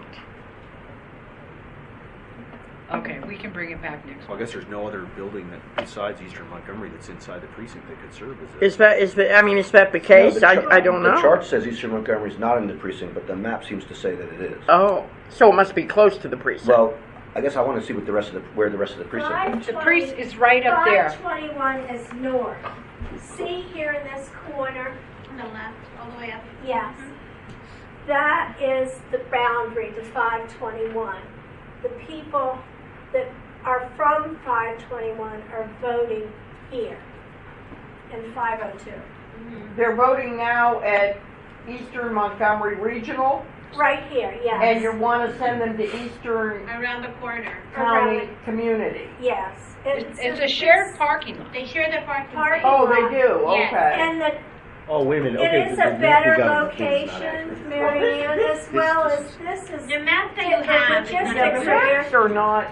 The maps aren't telling us. Come over here. That's what she must mean, that it's across the Oh, I parking lot, see. isn't that right? Yeah. They're both in 5-2. Her map is showing it's right here.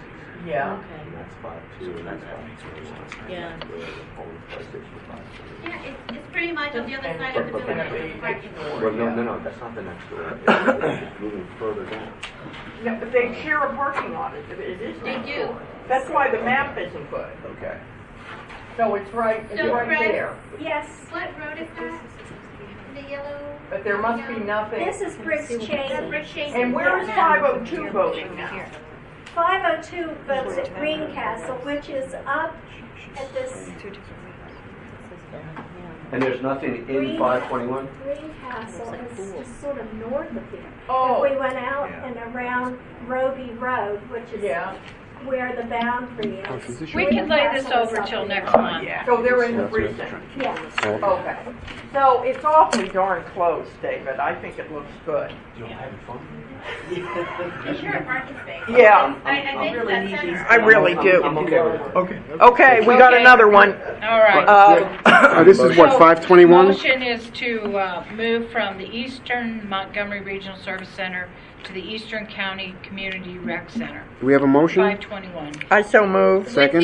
Can we just say with the understanding that you have very good notification at the old building? Well, that's gonna be Oh, with all of these, yes.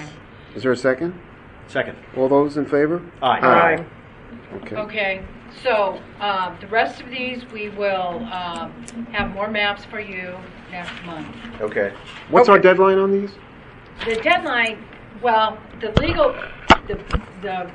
real one with the legal descriptions, and that's how come whatever we're going to do with Alcar would be really grateful. Okay. We can move on that. We would like to have to sign off on everything next month. Okay. So if we can get approval on and the if- rest of these, and we will get more maps Yes, to you. for the whole precinct. Yes. I noticed, for example, I've been to state board meetings in the past, but this is the first time where I've seen their, electronics and stuff, and the maps and things that they were showing and using were quite good. I don't know who they use or. They use for ours? Well, what were they? No, they were showing maps for all the. They were dealing across the state with all the different. I don't know about it. But the pictures that for Montgomery County we provide. You provide. May I ask a question? It just came to me on this matter of notice. I was out. I'm sorry. I had to go out and take a call, but.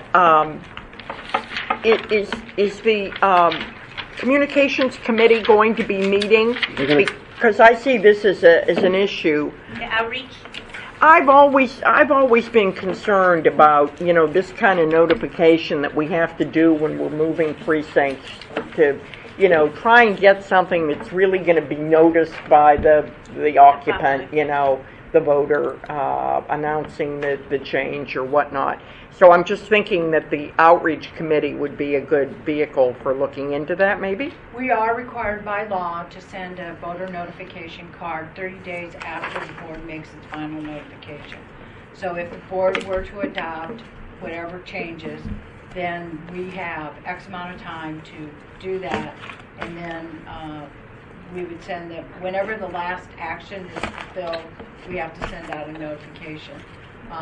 If you were talking about sending out a separate mailing, then yes, that would, outside of the regular voter, but we have to mail a voter notification. You already have to mail one Yes. notification. Yes. Can we make a standard out of putting signs at the old locations We about do, where the new ones are? We do. Oh, sorry, I'm giving this to the wrong person. We are also required to do that, and we do put them up. Now, it's come to my attention that sometimes the construction sites will take our signs back down, but we will be working closer with Department of General Services, who have said they will support our efforts to improve the signage. Right, but it's also the size. Huh? It's also the size of signage. And Department of General Services builds signs, and they can help us. Good. Okay, so we're on new business. New business. I'll text you. I will try to. List of voters from Maryland election integrity. Oh, yes. Okay. So, we've been working on this. Who has my notes? What's this? This is new business A. All right. New business. I thought we were done. We received a list from the Maryland Election Integrity Group approximately September 6th. It was a list of registered voters from July of 2012. She sent a letter. She doesn't believe that these people belong on the list. So of the 1,064 individuals, 571 have been canceled or inactive. 77 were not. They're not anywhere on our list. 133 of these individuals had changed their address, and their record was updated and reflects the correct. There were 283 active voters. They fell into the following categories: nursing homes, some type of group living, so like a seminary, a homeless shelter, and then UOCAV voters. Basically, starting with the nursing homes, this is always a problem. The nursing homes are restricted by HIPAA, the privacy rule. They cannot disclose. There's certain limits related to disclosing whether or not the patient is still in the facility. The staff visits there many times. We try to get someone to shake loose whether or not that individual's there. I did have them do a loose match of those individuals to the Maryland death records. And the ones that we were able to capture, we did cancel. Because it's, again, that name standard. Mary, Jacqueline Phillips, Jackie Phillips. It depends how they go into the death records. Not that I want her there. The other group, the homes, we've sent, back in 2012, I sent people there to the seminaries and asked them, is this person still there, or are they a missionary somewhere, or whatever. Bottom line is that we asked them after we visited there, if a sample ballot is mailed to that voter and they don't live there, to please return it to the postal carrier so it can trigger the confirmation mailing. We've sent another letter to those seminaries and those types of group facilities, asking them to tell us if that person's there or not, or whatever the scoop is. And then what we will do is to send a letter prior to going to the sample ballots are to these group residential facilities to see if they'll give us back the sample. If we have to pick them up, I would be happier, even if the postal carrier won't send them back. Finally, the balance of these voters were UOCAV voters. And they're permitted to use the last address that they lived in the state of Maryland. That's the law. We're aware of the fact that it is entirely possible that an individual who is a military person or works for the State Department may have use my, let's say, 3 observation court address if they're still overseas. But that is permissible. That is the law. And it's a common law across the nation. We have the same problem in Nebraska. People who are military. We have a huge military base in Nebraska. Air Force guys shipped overseas, they get to use Nebraska as their address, and it's the last address. Do you want to add anything to this? Well, we've talked about it before. I mean, it would take a legislative fix to resolve that, because they need to have some sort of residency within the state. Did you notify them of your? No, I have not. I was notifying you, and I can certainly. So these were names brought to your attention by Election Integrity Bureau. Okay. And we've gone through them. We've done, we've done everything that we can legally do. So some of them have been canceled, I guess? Yes, 570 some have been canceled. As a result of them bringing it to your No, attention, they they'd were- already been canceled? The process. Okay. Okay, no, we did not cancel anyone extra. I mean, You didn't find any Right. that, yeah. Oh, sorry, I misunderstood. So if a Okay. citizen wants to come and suggest to you that somebody has passed away, you go through the same process that you just did, which is to check against death records and, right? I mean, this. David, you may remember this same group came forward and they wanted people canceled based upon like legacy and tributes, some sort of online. Right, and right, The state board's position was you can't use do it. it. That's not Right. a reliable source. So Right. the same process has to be triggered in terms of using Right, either there has to be an records actual or death certificate, as I understand it. So the only thing we did was we took their list, bounced it against MD voters, Uh-huh. and that was like 571 came up canceled or inactive. Another 77 were not there. And they did this These across the extra state. secrets. You know, they went and had a list for Prince George's, Baltimore City, Baltimore County. And all we did was just bounce them against our records. And then the only other thing that I did was I had my staff go through the list of those that were in group homes, and we sorted them out. You know, these are nursing homes, this is a seminary, this is a homeless shelter, this is whatever. And we just said, okay, and we know it's an issue. We know that we have a HIPAA problem. We know that we have UOCAVA issues, but we can't cancel someone just because they don't live there, if they're a UOCAVA voter. If they're a what voter? They're called Uniformed Overseas something voting. Absentee voting. Right. Yeah, that's it. If it's okay with the board, I'd like Margaret to respond to that group.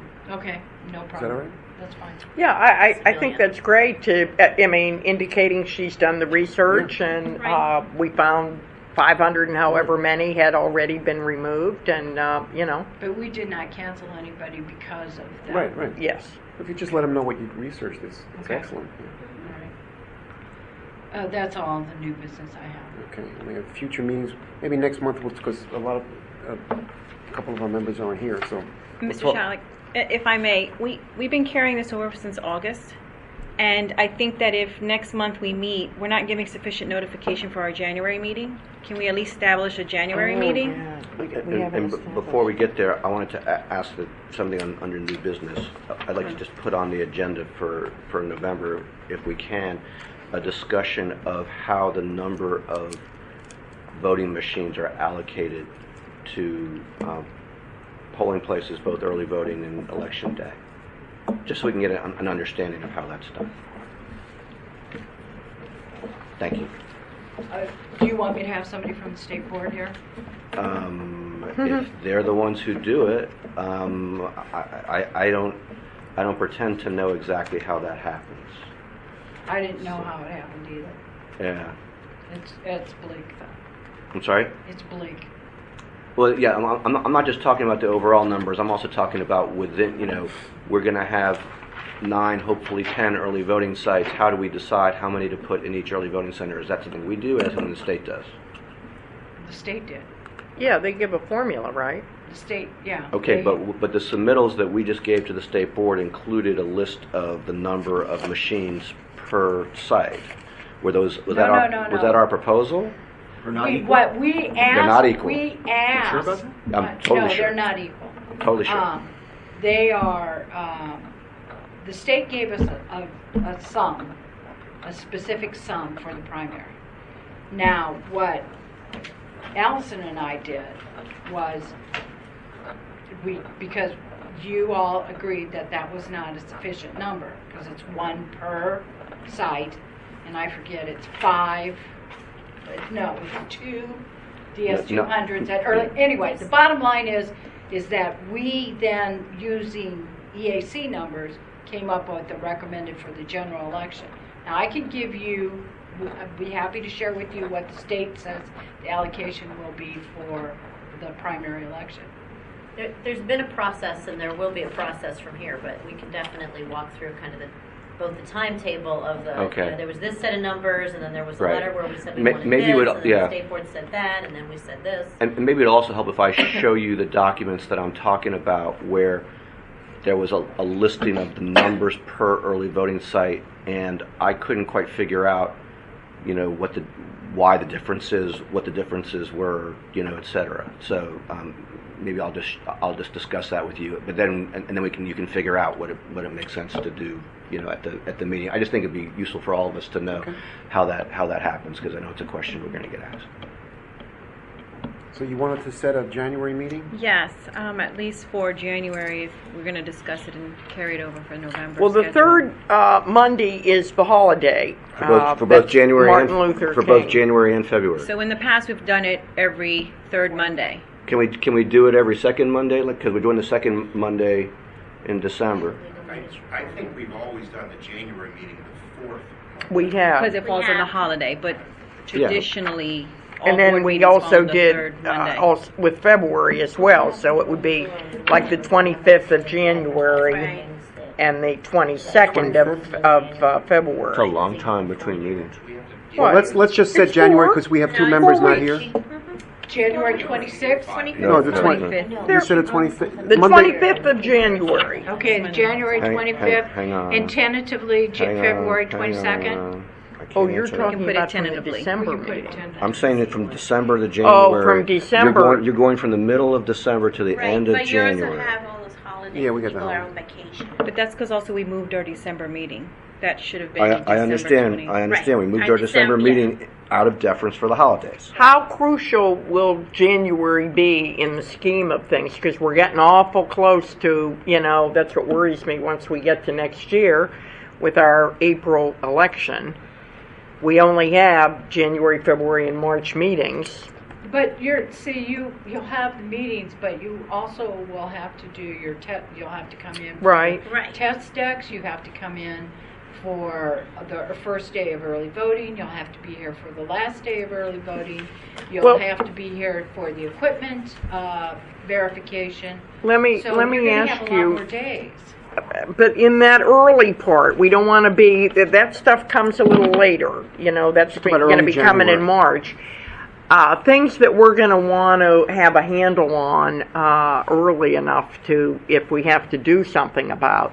For example, is there a training manual? Has that been, no. That's something that I think all of us are really going to need to go over pretty thoroughly.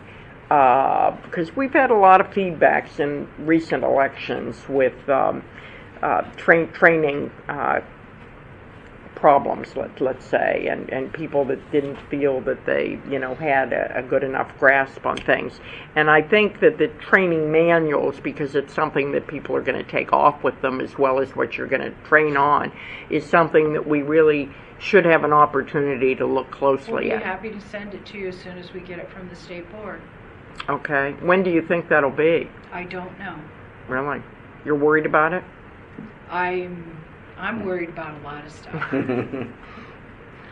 So, Okay. is January 25th okay, or? It's either that or January 11th. It's 11 or 25. 25 sounds good. Or you could change the day of the week. I mean, it could be January 20th, Wednesday, if you want. I mean, Well, except that we have people who are kind of used to doing it a certain way. So if we do that, we probably. Well, don't forget. Let's leave it for January 25th. If something comes up, we can always move it closer in the next meeting or the meeting after. Would that be sufficient notification? You only need to give 5 days notice. All right, so let's leave January 25th and tentatively February 22nd. Is that okay with the board? Yep. Do we need a vote on that or no? I don't think so. Okay. Alrighty. And good meeting. Do we have a motion to adjourn? Mr. President, I move that we adjourn. Second? Second. All those in favor? Aye. Thank you, Margaret.